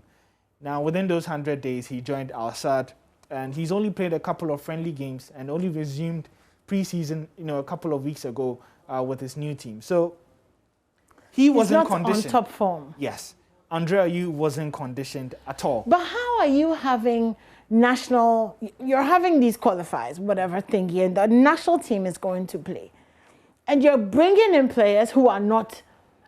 Do the players not know that they were going to come and have these matches? Did they not themselves then say, okay, we're going to, you know, put in the training that is necessary, whatever, so that we can give off our best? Because ultimately, it's a showcase, isn't it? You are showing off your talent. Yeah. So how does that look for you even as a player? Yeah, but that's the point that I was making. You know, players don't really factor in signs when they're making decisions. They roll on emotions a lot. In Andrea's mind, he still believes he's the leader of the team and has to show up and has to play. He can say that he has the heart. I can play, coach. Coach, I can do it. That's what they'll be telling the coach. But as a coach, you should separate the emotions and look at the signs and say, Andre hasn't been active. He's going to be facing, you know, players who've played at least 4 or 5 league games so far, have a whole 1 month of preseason behind them. So they are probably match fit. Now the question is, how would you manage Andre? We saw Andre play 90 minutes unnecessarily against Ethiopia in a game where Ethiopia didn't really pose any threat and Ghana go an early goal.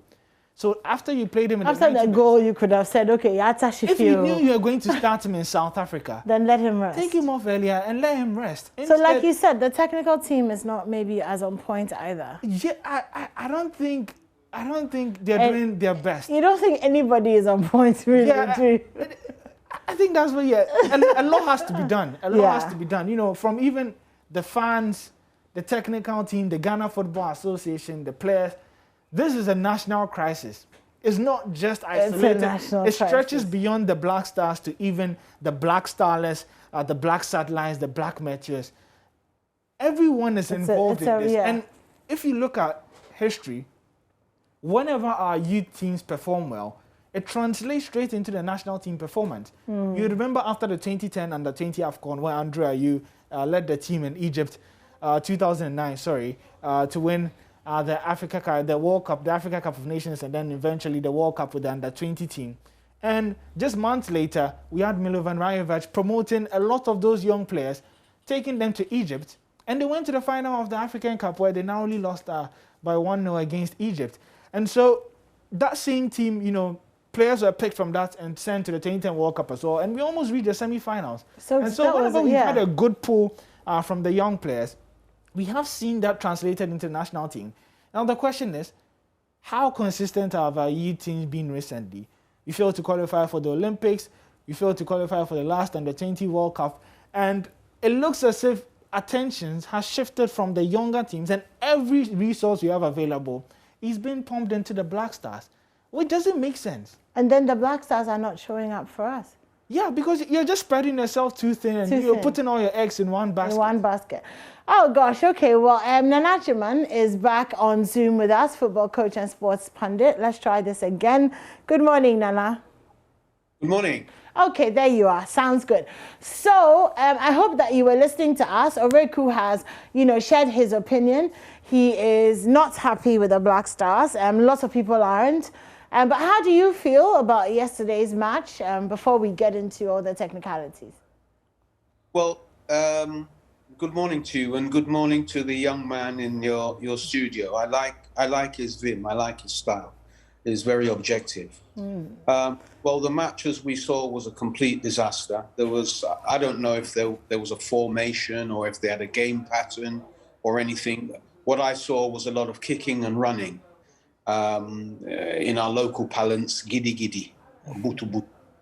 I didn't see anything much. And of course, that translated in the goal that was scored.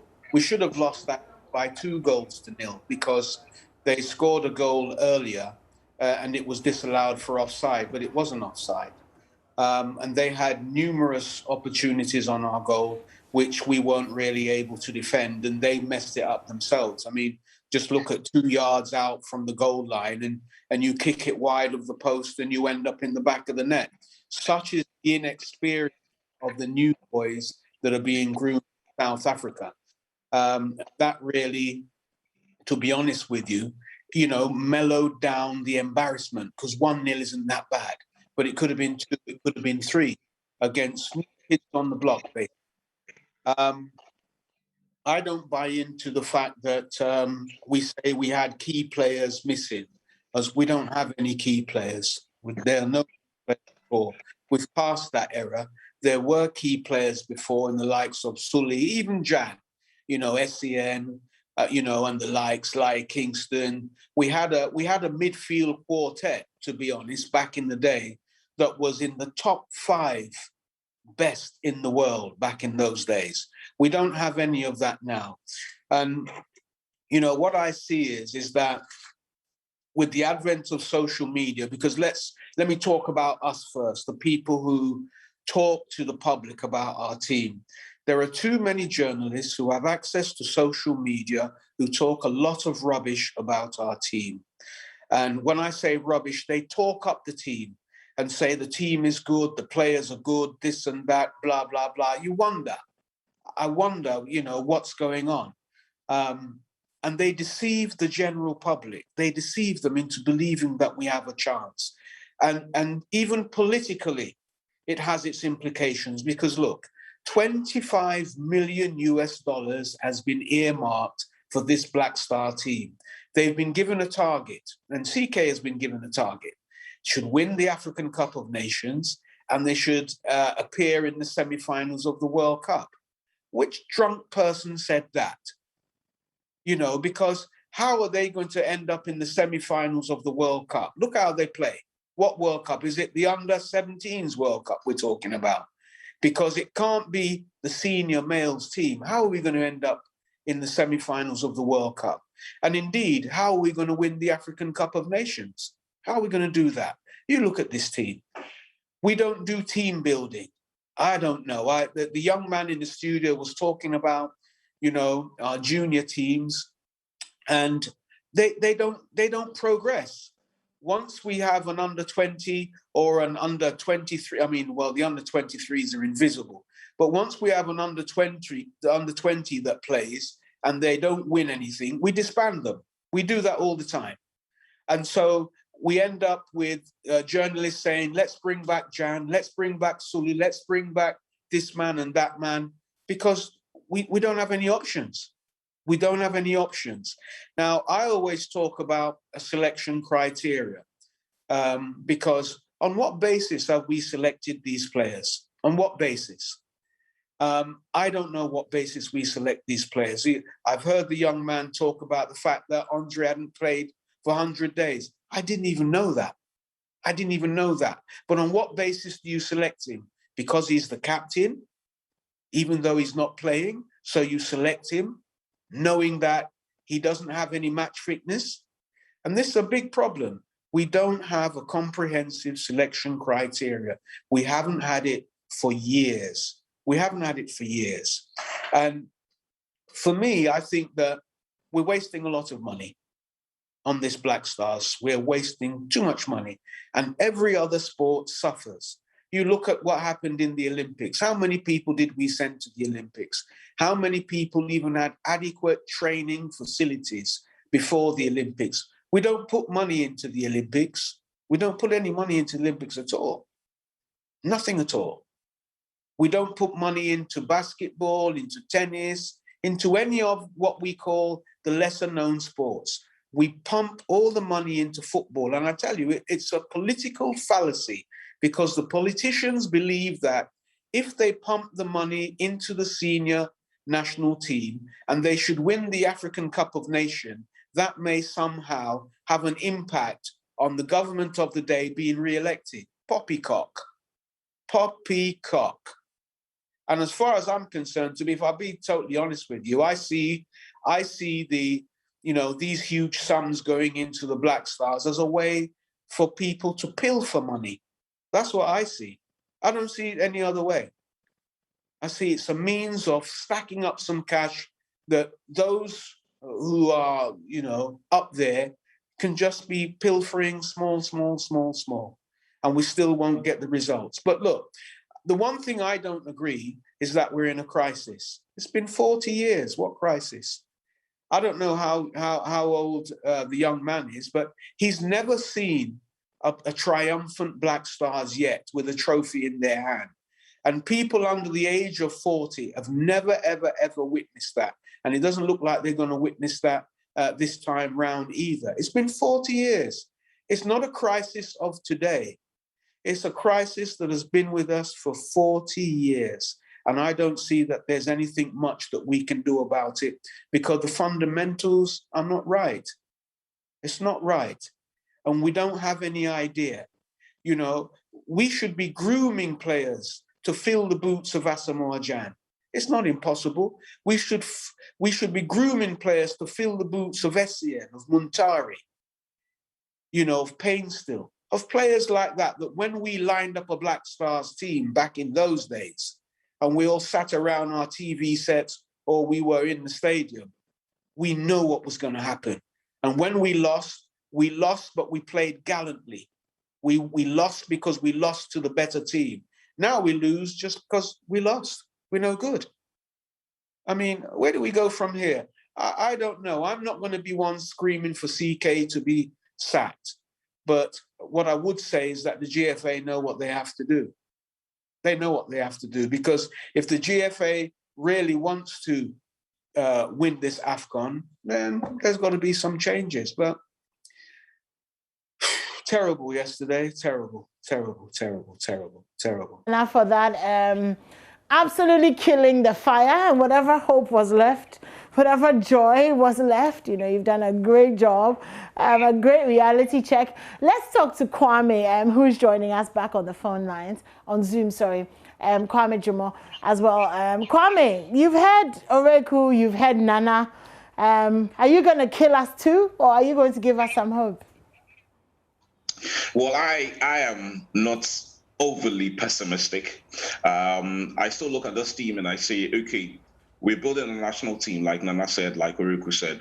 It's not like all our players all over the world, or all of our players, maybe locally, or players who play outside are that rubbish. Let me put it that way. I believe that every national team has a way of turning things around. I've seen this national team, not this particular group of players, but I've seen the Black Stars plus or minus 30 years of my life. And I've seen players come through at one point or the other. I'll probably have to go all the way back to, let's say, 1991, when I watched the Black Starlets beat Spain in the final of the U17. And then quite a number of the players graduated from that team and were the core of the Black Stars for plus or minus 10 years.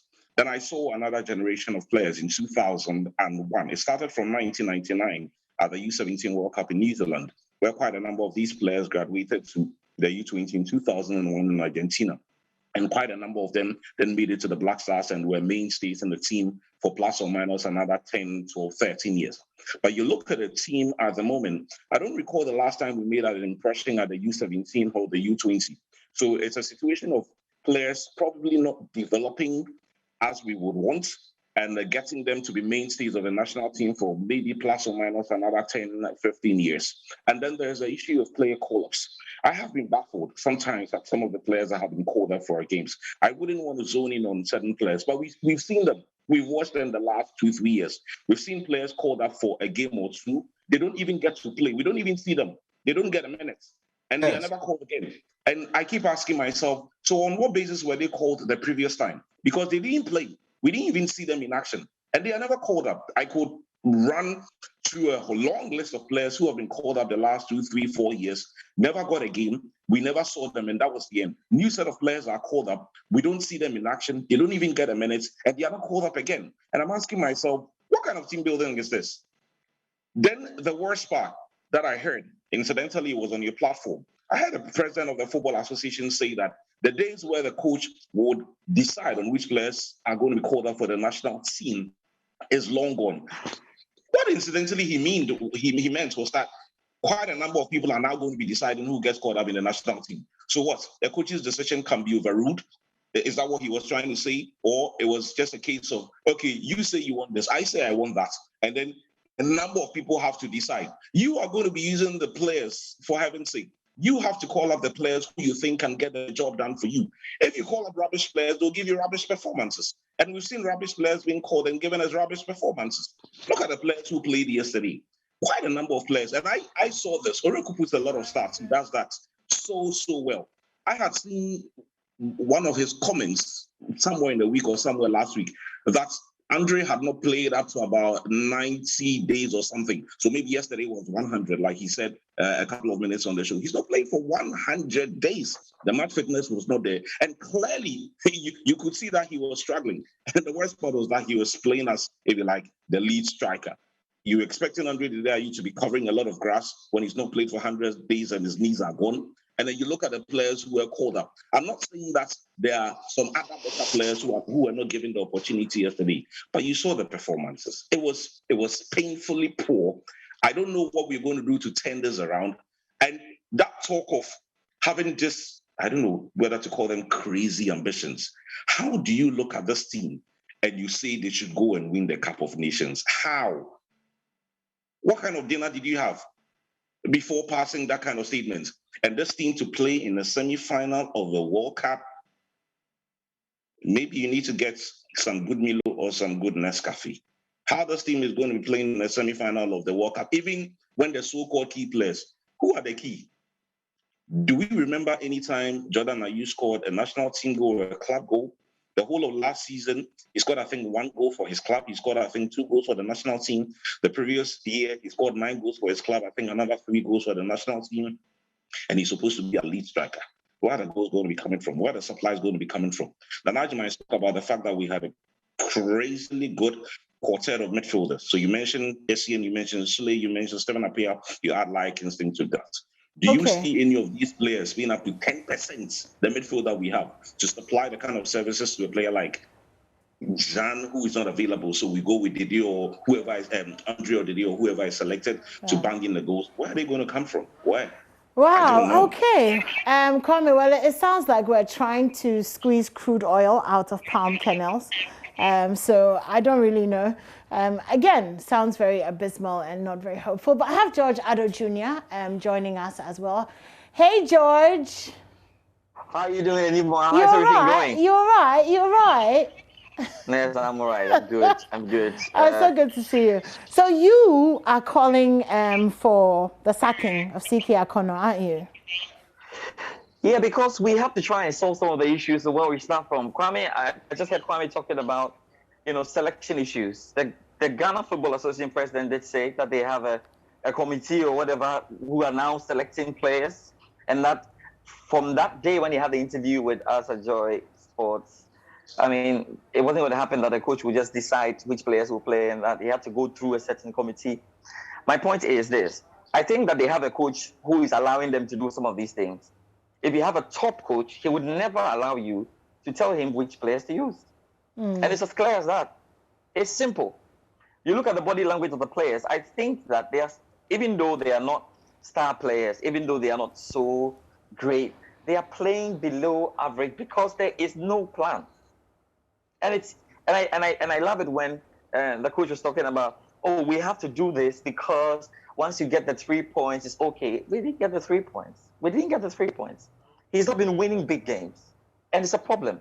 If we want to qualify for the World Cup, now is the time to sack Coach CK and bring in a coach who knows his way. Now remember that Hugo Broos, the coach of South Africa, we were told that CK Akono beat Hugo Broos in an interview at the Ghana Football Association in the build-up to looking for a coach for the Black Stars. How that happened, I don't know. Hugo Broos took South Africa, and already he's put them in some shape, and they're playing some football.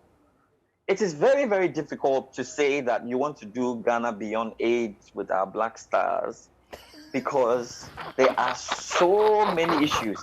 No, yeah, I'm saying this here because CK Akono is there because of Ghana Beyond Age. George, I love that. No, I'm very serious. I can see that. CK Akono is there because the government has indicated that they don't want a foreign coach. They want to it.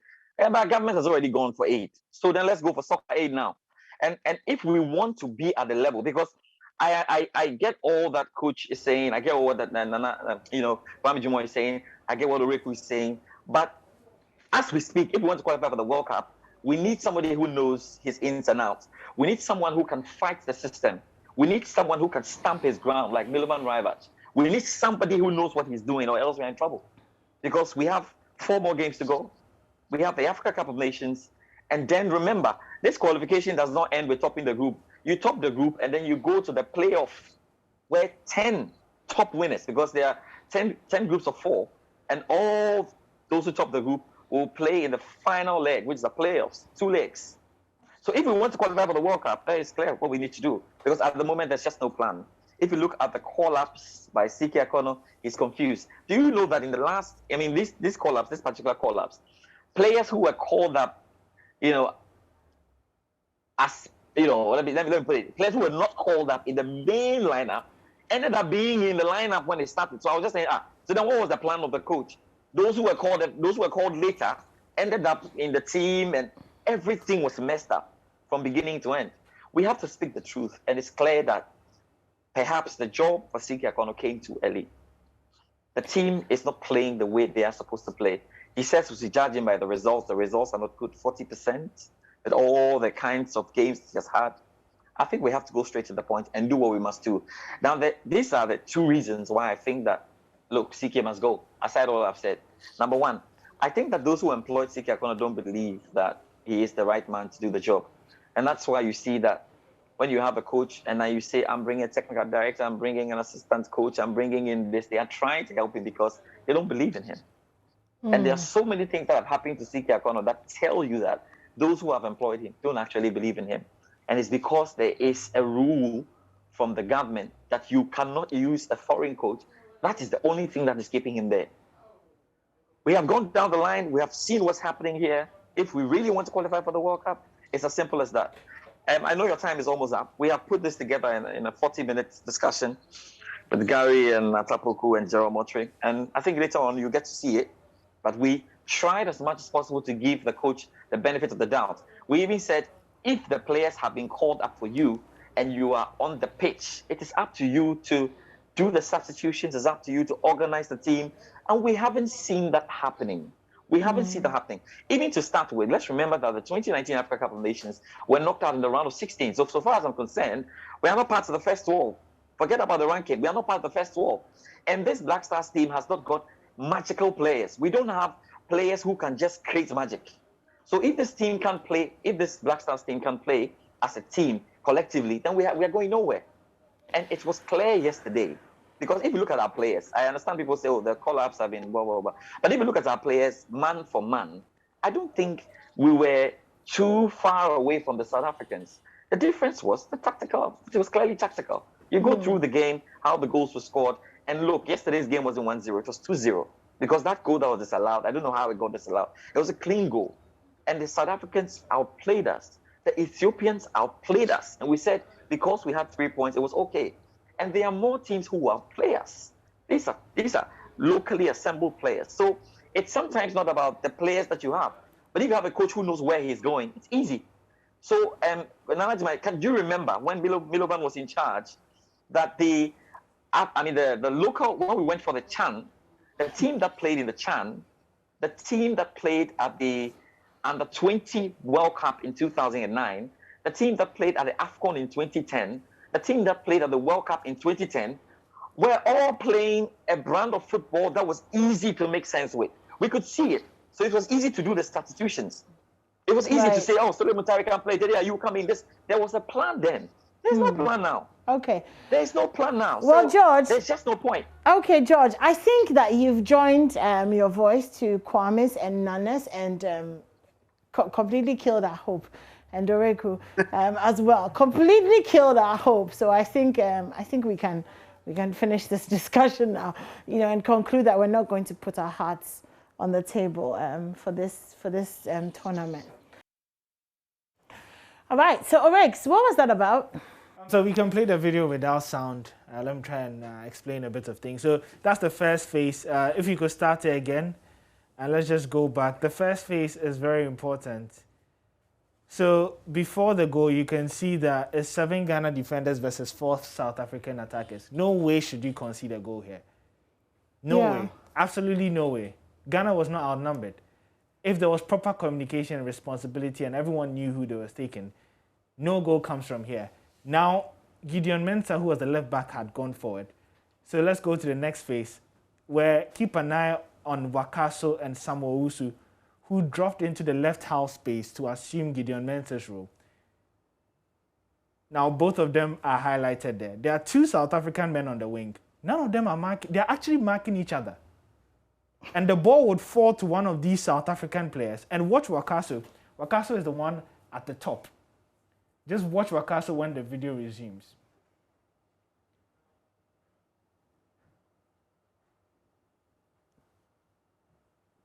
So Wakaso is not in the frame, and that's because he's walking. And his man gets the ball. So now Jonathan Mensah has to leave his centre-back position, and that's the most dangerous part in football. You must always guard the centre because 90% of crosses come there. So Jonathan Mensah leaves, but when Jonathan is leaving, Lomote should see that Jonathan Mensah is going. So I have to cover for him. Lomote and then Baba Idrisu at the edge are all watching the ball, failing to look at the man who they would most likely cross to. Okay. So they were not communicating because if Jonathan is leaving, he should tell Lomote, or Lomote should see it. And then Fatau is the last man who can save the situation. If only he sees it early and gets ahead of the man, because the cross is coming from the front of you. So being behind the man means that the striker would get to the ball before you. Unfortunately, he fell asleep for just a split second. And that's all you need sometimes to score goals. And even from this, you can still see the Ghana defenders. They are marking spaces and not men. And in went, like Shatawale says, enter the net. Yeah, very disappointing goal to concede, especially when I thought the team had defended well against Ethiopia. And for some parts of the game against South Africa, the defense were some of the positives that you could pick out from what was an uninspiring performance. I thought Gideon Mensah was good. Hold that thought for me. Some of the positives. Yeah. This is the first positivity thingy that we're doing. Let me just open the phone lines and I'll come back to you. So 0302-211-691 or 0302-211-692, 0302-211-691 or 0302-61. Let me take it again. 0302-211-692. Okay, the phone lines on the screen. Probably gets it better from there than from me. And call me. I want to know what you think about yesterday's match. what you think about what George and Kwame and Nana and Oreku have said. Most importantly, are you breaking up with the Black Stars? Or are you going to endure this relationship? I'd love to hear from you. Okay, Orex, you were telling me something positive, but it looks like it wasn't meant to be because Kweku is calling us from Shaimon Nation. Kweku? Hello? Hello? Kweku? Yeah, good morning. Good morning. Charlie, what's up? We lost Kweku. His ancestors interrupted the phone call. Okay, so the positives, Oreku. The phone lines are open, by the way. The numbers are on screen. We have Michael. Michael. Hello. Michael calling us from Old Barrier. Michael, what's up? What did you think of the match? Good morning. Good morning. Yesterday I wasn't able to watch the football match because of what's happening in Ethiopia. And a friend of mine asked me, did I speak for Ghana? And I was like, oh, nah. See, this Ghanaian team is, you know, somewhere because I think there are some certain things we need to put in place because the whole thing is very, very upset. The performance and everything. People are starting to lose hope in the national team, and I think the government should, you know, include itself into this and start building the team from the scratch. Okay, let me move to Frederick now. Frederick calling us from Oda. Good morning, Frederick. Frederico. Okay, so our phone lines are acting like the national team this morning. So let me take your final comments. Okay, actually, let me hear about your positives, and then I'll go to the rest of the squad and take their final comments. Yeah, so I was saying that the defense has been one thing that at least stood out in what was a bit of an uninspiring couple of performances. And we saw Alexander Jiku really impose himself at the centre-back position. Gideon Mensah showed a bit of potential. His final product could have been better, but he probably was more enterprising than Babaraman. And also, Daniel Amate was solid as usual. Jonathan Mensah, I thought was good, but maybe could have communicated better for that goal. And so the only positive from these two games that we've seen is that we do have the personnel for to lay the foundation for a good defense. And so wherever, going forward, whether it's a new coach coming in or CK coming in, we have guys that we can rely on defensively. Maybe Richard Ofori, I thought, has been shaky, but that's because he's not been consistent and he's had a couple of injuries and all that. So it's time that we train another keeper, whether it's Lawrence Atisigi or whoever is stepping in. Oh, I miss Olele. Yeah, Olele is actually training them now, so hopefully he's able to pass some of his good stuff. Let me just do two more phone calls. So I have Sharif calling us from Osu. Sharif, what's up? Cool, babe. Okay. You know what? Let's speak the truth. T.K. Akuno is not a coach. If, let's say, we want local coach, if we say we want local coach, let's give the job to the coaches that we know that these people are coaches. They have been coaching for so many, they've coached some youth to some level. If CV didn't used to give CK the job, if you talk about CK coaching office, he was sacked. If you talk about CK coaching Kotoko, he was sacked. If you talk about CK coaching House of Hope, he was sacked. So this man didn't qualify to handle Blaster. That's a long way to go. Let's go in for coaches that we do. Any coach at all who has handled, teams in Ghana, we can get them. They can do it. But if we think, this man has got certificate A from somewhere, so let's give him the job. He has never coached any team to succeed. And then you give the if somebody have a car, you need a driver. You call the driver, come and drive a car. What is your license? He said, my license has been seized by the police. Why? He said, I had an accident. Will you give that? Okay, good points there, Sheriff. Obed calling us from Dummy. Obed, what are your thoughts? Obed. Yes, Daniel. Yes, I can hear you. What are your thoughts? I'm talking what they call the creating chances. Because if you want to create chances, if you want to score goal, you have to create. There's no chance. I can even count the chances Ghana created yesterday.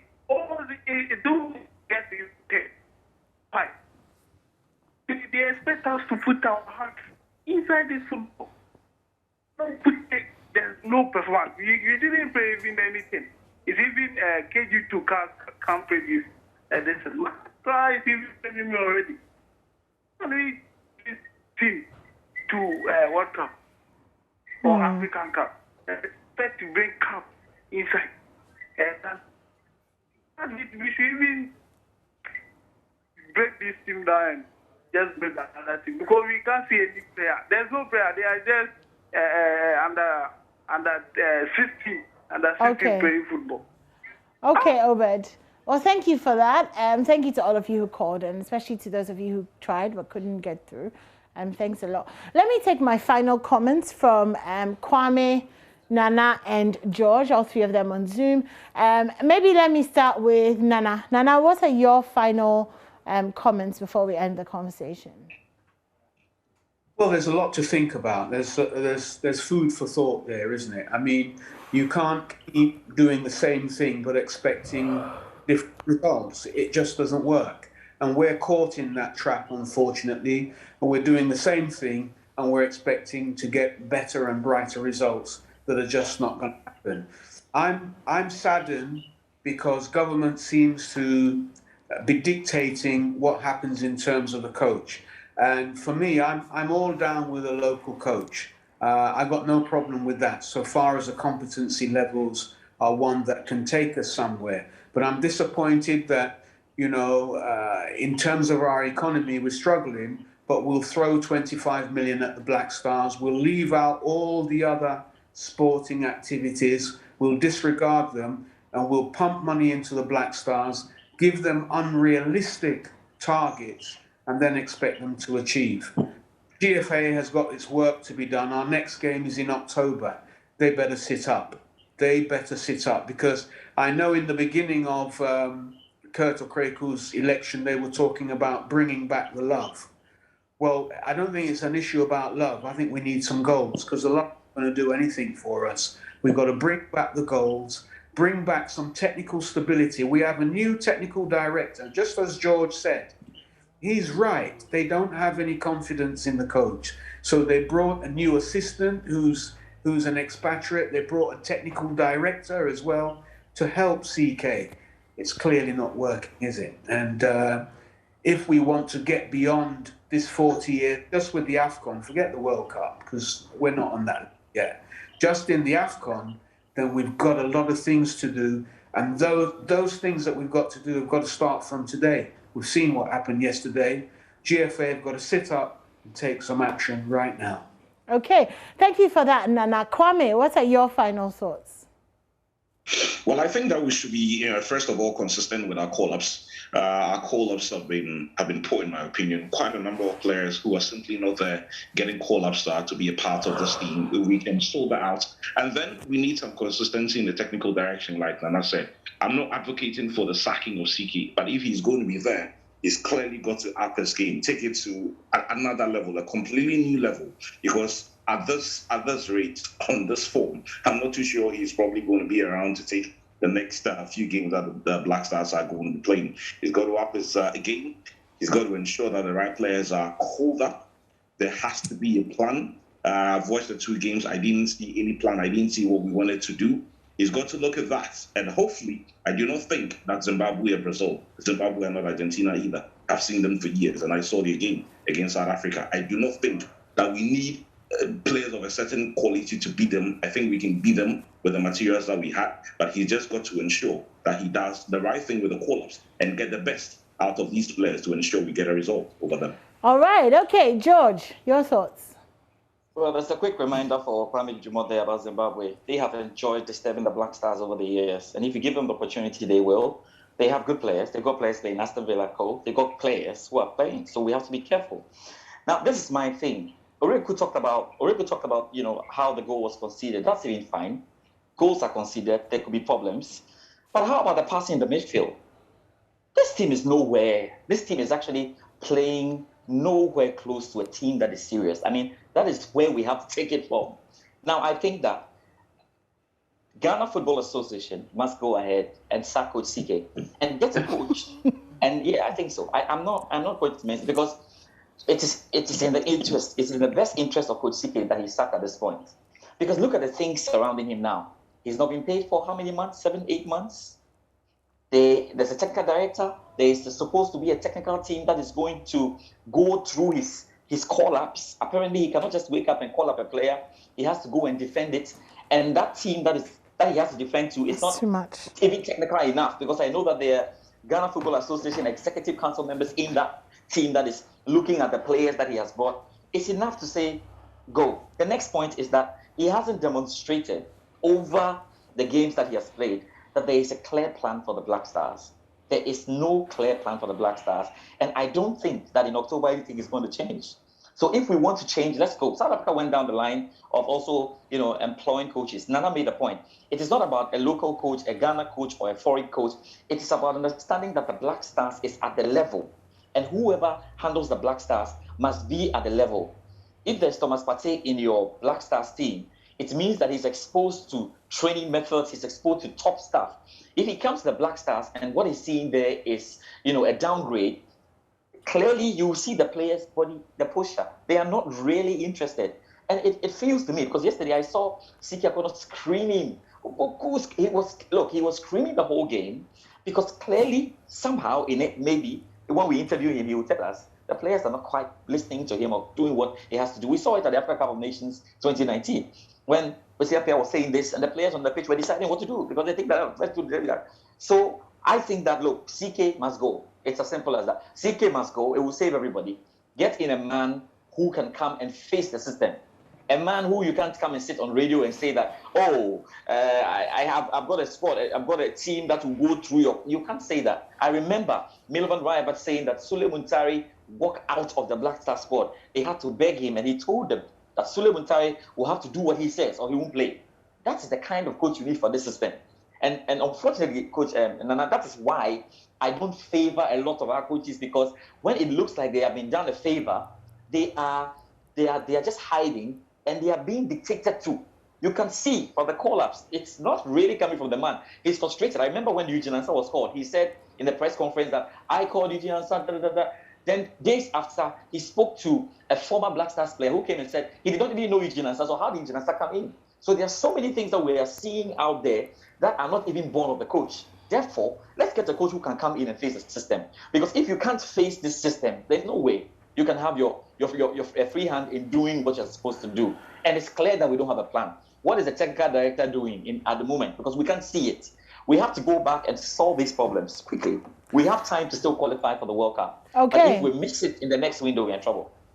Okay. Well, George told us there's a 40-minute feature, as it were, on all of this. So we'll be bringing that to you very soon, and then we can have that analysis. But it doesn't really look good. I'd like to say a big thank you, George Addo Jr., Kwame Jomo, Nana Ajiman, and of course Oreku with the eyelashes, who has been here with me, keeping me company. Thank you so much, Oreku, for popping by, and thank you to you guys as well for joining us via Zoom. Okay, so now we're moving on to Joy in My Community. And this morning, we're bringing you the story of Nsawam and the challenges that are facing the residents. Now, it's one of Ghana's largest cities, known among others for its traditional delicacy, turkey wings, popularly called chofi. Manuel Kranting spent some time with the members of the community who have been speaking about their issues and brings us this report. Hello, I'm Dori Nando. You can catch up with all the fun on the Cosmopolitan Mix and on all our shows via podcast. Just go to My Joy Online podcast and search for your favorite show and relive those moments all over again. Only on Joy 99.7 FM, radio for discerning listeners. Super Hits Radio, Joy 99.7.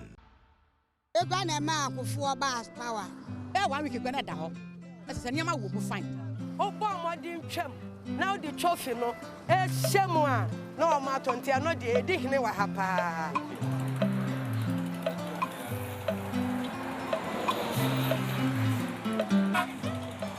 Welcome to Nsawam. It's a gateway to the eastern region of Ghana. This is the Nsawam Medium Security Prison, which welcomes travelers who use the Nsawam Township as a thoroughfare on their way to Accra or Kumasi. Well, established in 1960, this prison, which is one of Ghana's biggest correctional facilities, houses both female and male inmates. It's one of the many distinct features of the Nsaom Township. We're here to explore all of the things that Nsaom has to offer. This is joy in your community. Come with me.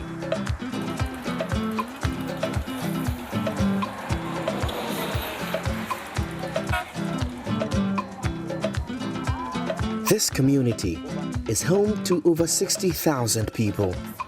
It is bordered to the south by Accra and to the north by Suhum, another town in the eastern region.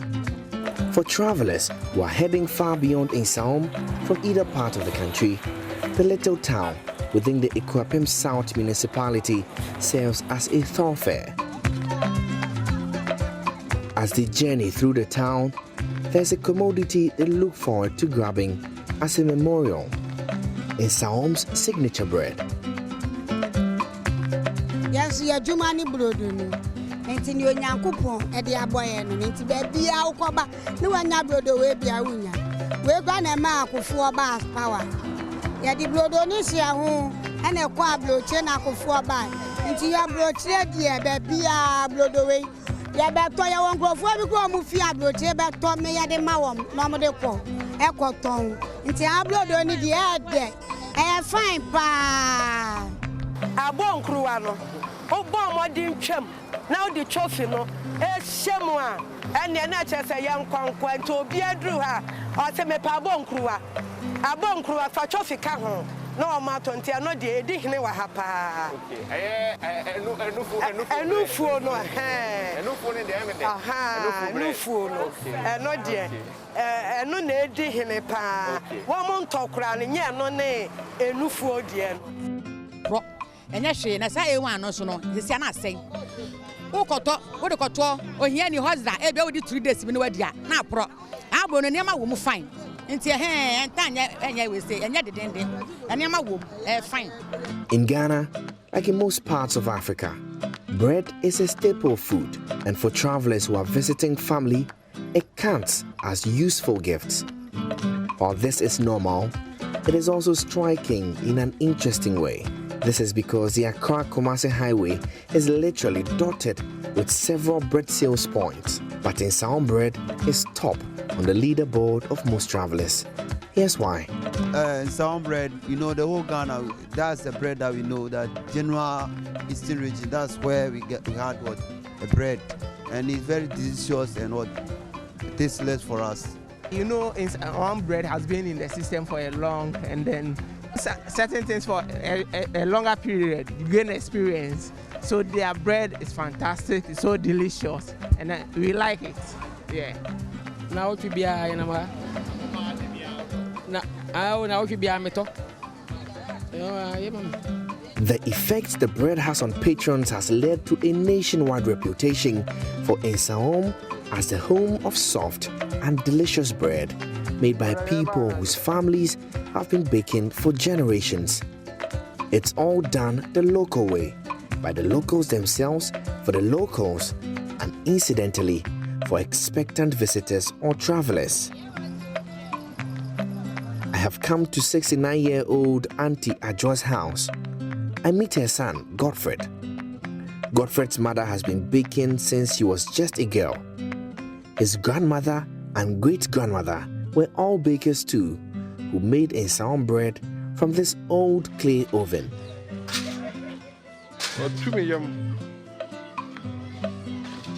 While the women do the actual baking, the men who do not go to the farm do the kneading of the flour into dough.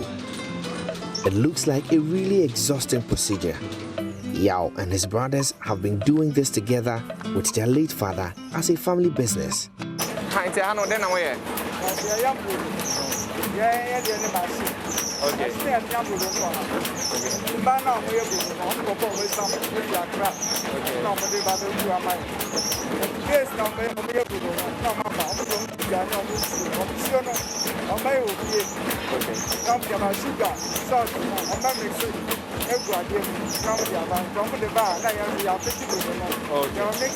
Okay. Okay. The cafe here, they are cool. I send you raw. I send you blue. The same way, Drew.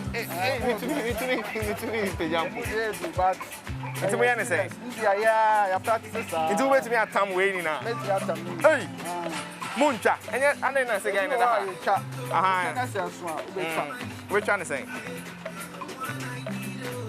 Okay. Yeah, we'll bet you. Yeah, bet me. And I made it. They say I'm to me. They say I'm to me.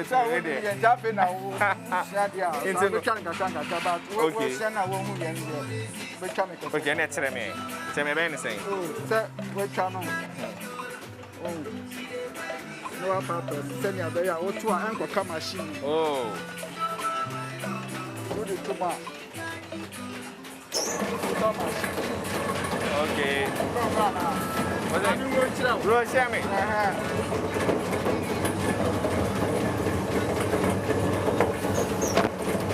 Hey.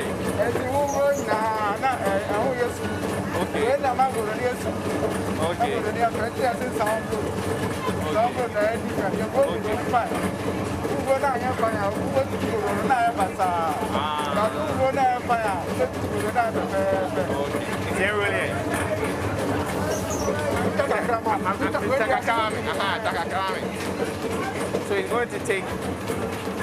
So it's going to take just a piece for me. Okay. So this is just a piece. I'm going to try to roll it. Okay. Okay.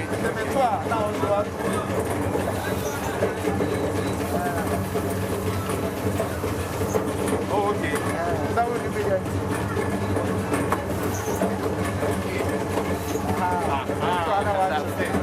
Okay. I give up. That's it for me. That's the end of my journey in the bakery. We'll try and get some other reactions and, in fact, get some other details of what happens when the dough is moved from the rolling machine here into the oven. But after the kneading process, it's not done. There's more. Godfred explains to me. So the bread is different from other communities apart from the Salmad region. The bread you have the margarine, you have the yeast, you have the nut milk, you have the efra, and you have the margarine, and the sugar, and the salt, and then you have the corn machine, and they are nice.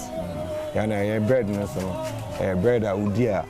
And I thought to say, it's margarine, saying about by a bit oil, and I'm there. That's very bad. Soon, the molded dough will be on its way to the fire. Kwame is a laborer at ATTOH's bakery. He will carefully place all the tin sheets containing the dough into the oven. And in 45 minutes, they'll be ready. And then this follows. But the dough has been kept in that oven for about 45 minutes, and it's time to bring them out. Well, it's ready to be taken to the market for sale. We're going to try and join Ben to bring out the now ready bread for us to move it to the market. Well, follow me. Let's see how it goes. So, how do you do it? How do you do it? What do you do here? What's the name of this thing? In your language, right? I call it tabon. Tabon. Okay, what do you use it for? Okay, so so just extend it into the oven like that. That's interesting. That's actually got to take a lot of skill and wit to navigate the wood in there to be able to bring it out, and voila, that's it. So I'm going to try. Let me see if I'm able to. Well, it's hot. So it's been inside the oven. So help me God. Let's see how this goes, and maybe. Well, it's not coming. It's not coming. Haha, I got it. And I got it, and it's here. Oh yes. I feel very good about this. So that's it. That is the wood that they used to bring out the dough, which is now ready as bread to be taken out. So how long does it have to take in there? It depends on the heat. So what, this is medium heat? The heat comes down. Okay, so when it comes down, how long does it take? Around 45 minutes, 1 hour. 45 minutes to 1 hour. So you wait all the while for it to. So how many loaves like that one can it take? Yeah. Depends on the oven. Okay. Because the oven, some is big. Okay, is this one big? No, this one is medium. This one is medium. So how many does this one take? Around 150, 160. Of the sheet? 150? Interesting. But I see a last one in there. Let me try and get it before it is fluent. And I'm becoming a pro at... Becoming a pro, yes, I have. I am becoming a pro at doing this.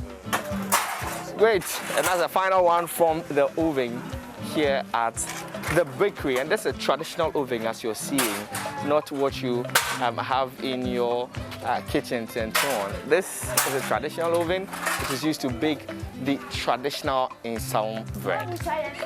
The next thing after the bread comes out of the oven is to catch them to the market for sale. Hawkers come to pick the bread at wholesale prices to be sold with a little profit margin.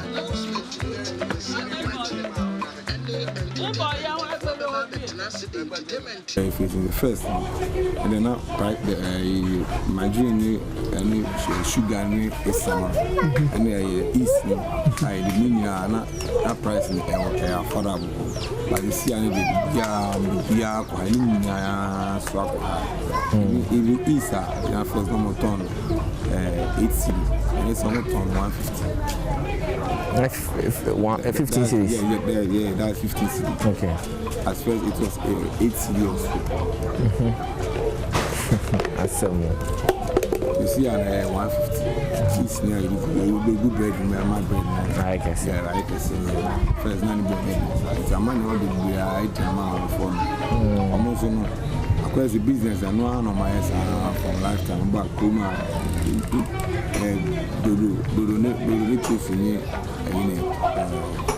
Lifetime is me sorry and me do know bread trophy by it's meaning I'll be a price in alcohol. I say I'm say I'm say the price is not wide. I'm first no more munyaska. I say no say price The pinch brought on by increasing prices of baking ingredients is not only felt by the bakers, it is also felt strongly by the retailers who hawk the bread along the road. But for them, they have more worries than one. The construction of the main Accra-Kumasi highway meant that the road was carried out of the middle of the town as formerly was. And as the road went, so did the main customers.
Obi tishe nakafa ne naso obi tishe nakafa no so ofrem pia omumia omonye hwe am futo no kwa ne kwa te kwa save obi na petola te kra ebi ni ya me na me ka me kiro ye ni toilet wa ena esisi ya saa hwe kwan emnika yi ba emnika gidi so a wo de wani to fo hu emnika ye beta ne saa no mu de asika yi bi kɔ no mu twe da pai enti esre nana onka ye o mie na nipa no me sha no me so mu ntwa kwane man na efuto ma de ton e ya na eya ye bre ye sre nana ne ma ba umia ye pane chopa.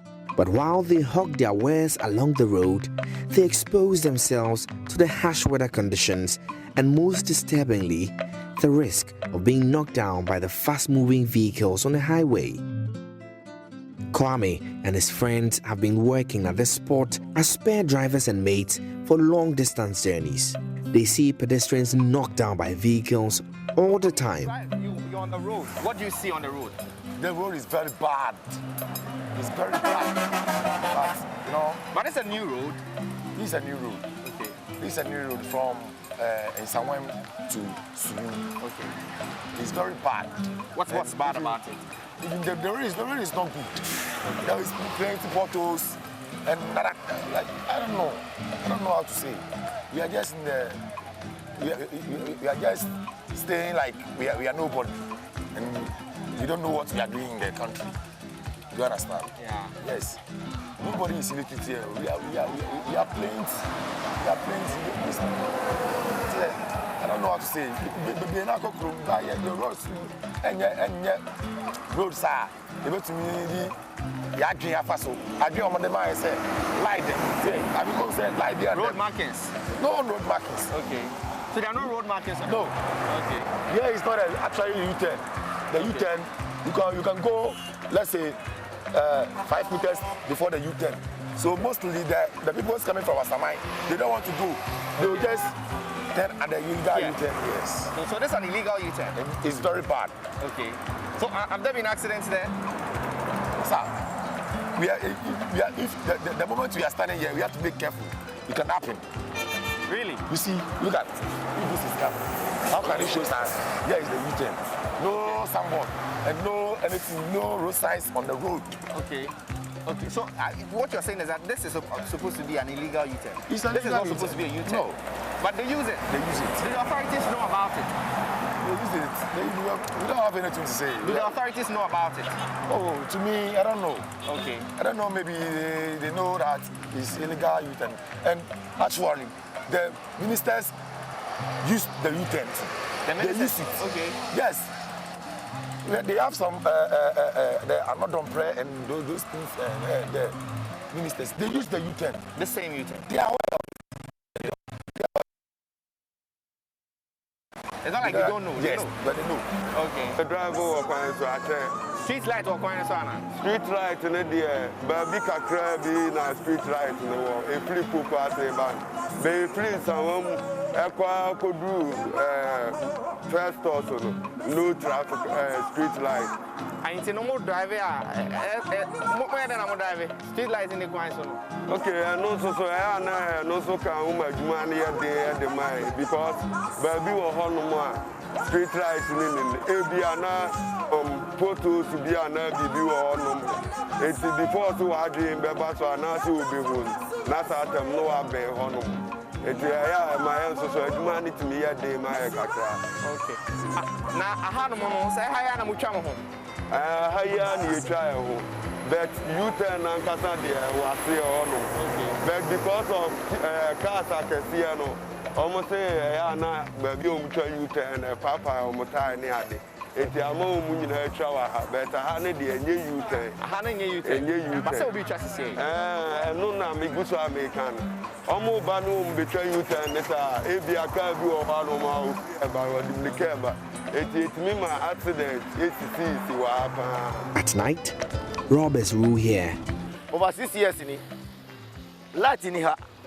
Ya kaka omo the light ni baba omo the back one side but your right side there ko sa enkran kwan so ko on the dabi crofo to me town crofo ahimrachi titiro ahimrachi amofo na ombeto amono get me town no dey sika twa no wan give for phone na fi on self ah masa anya easy. But authorities within the community say they are unaware of these challenges yet. I am not aware. Maybe before I came here. Sakina Adam is Director of Monitoring and Development Planning at the Kwapim South Municipal Assembly. As an assembly, we have taken notice of the risk involved in selling at where they are now. We have tried on several occasions to engage them to find a place for them, at least off the road. But you know, they always want to be on the road because most of the cars there don't really stop for longer. It's not like a rest stop. They don't stop there for a longer period. So they want to stand there. You just stop for a few minutes. They are able to sell their wares. But there are still plans in finding a place closer to the road, the main highway, where we can maybe do a car park, where the cars can come in for, stop for a little while for the bread sellers to sell their bread and they move. So there are plans we are thinking about that. In fact, we are just in the process of developing our next 4-year medium-term plan, and this is key in the next plan. We are committed to doing that project for them. She, however, speaks of efforts being made by the Assembly to train locals in entrepreneurship as they seek alternative livelihoods. How will these issues be resolved? The answer to this question lies with duty bearers in whose care residents here have entrusted their welfare. From uptown in Saum, within the Saum Adwajiri municipality of the Eastern Region, my name is Manuel Kranting, reporting for JoyNews.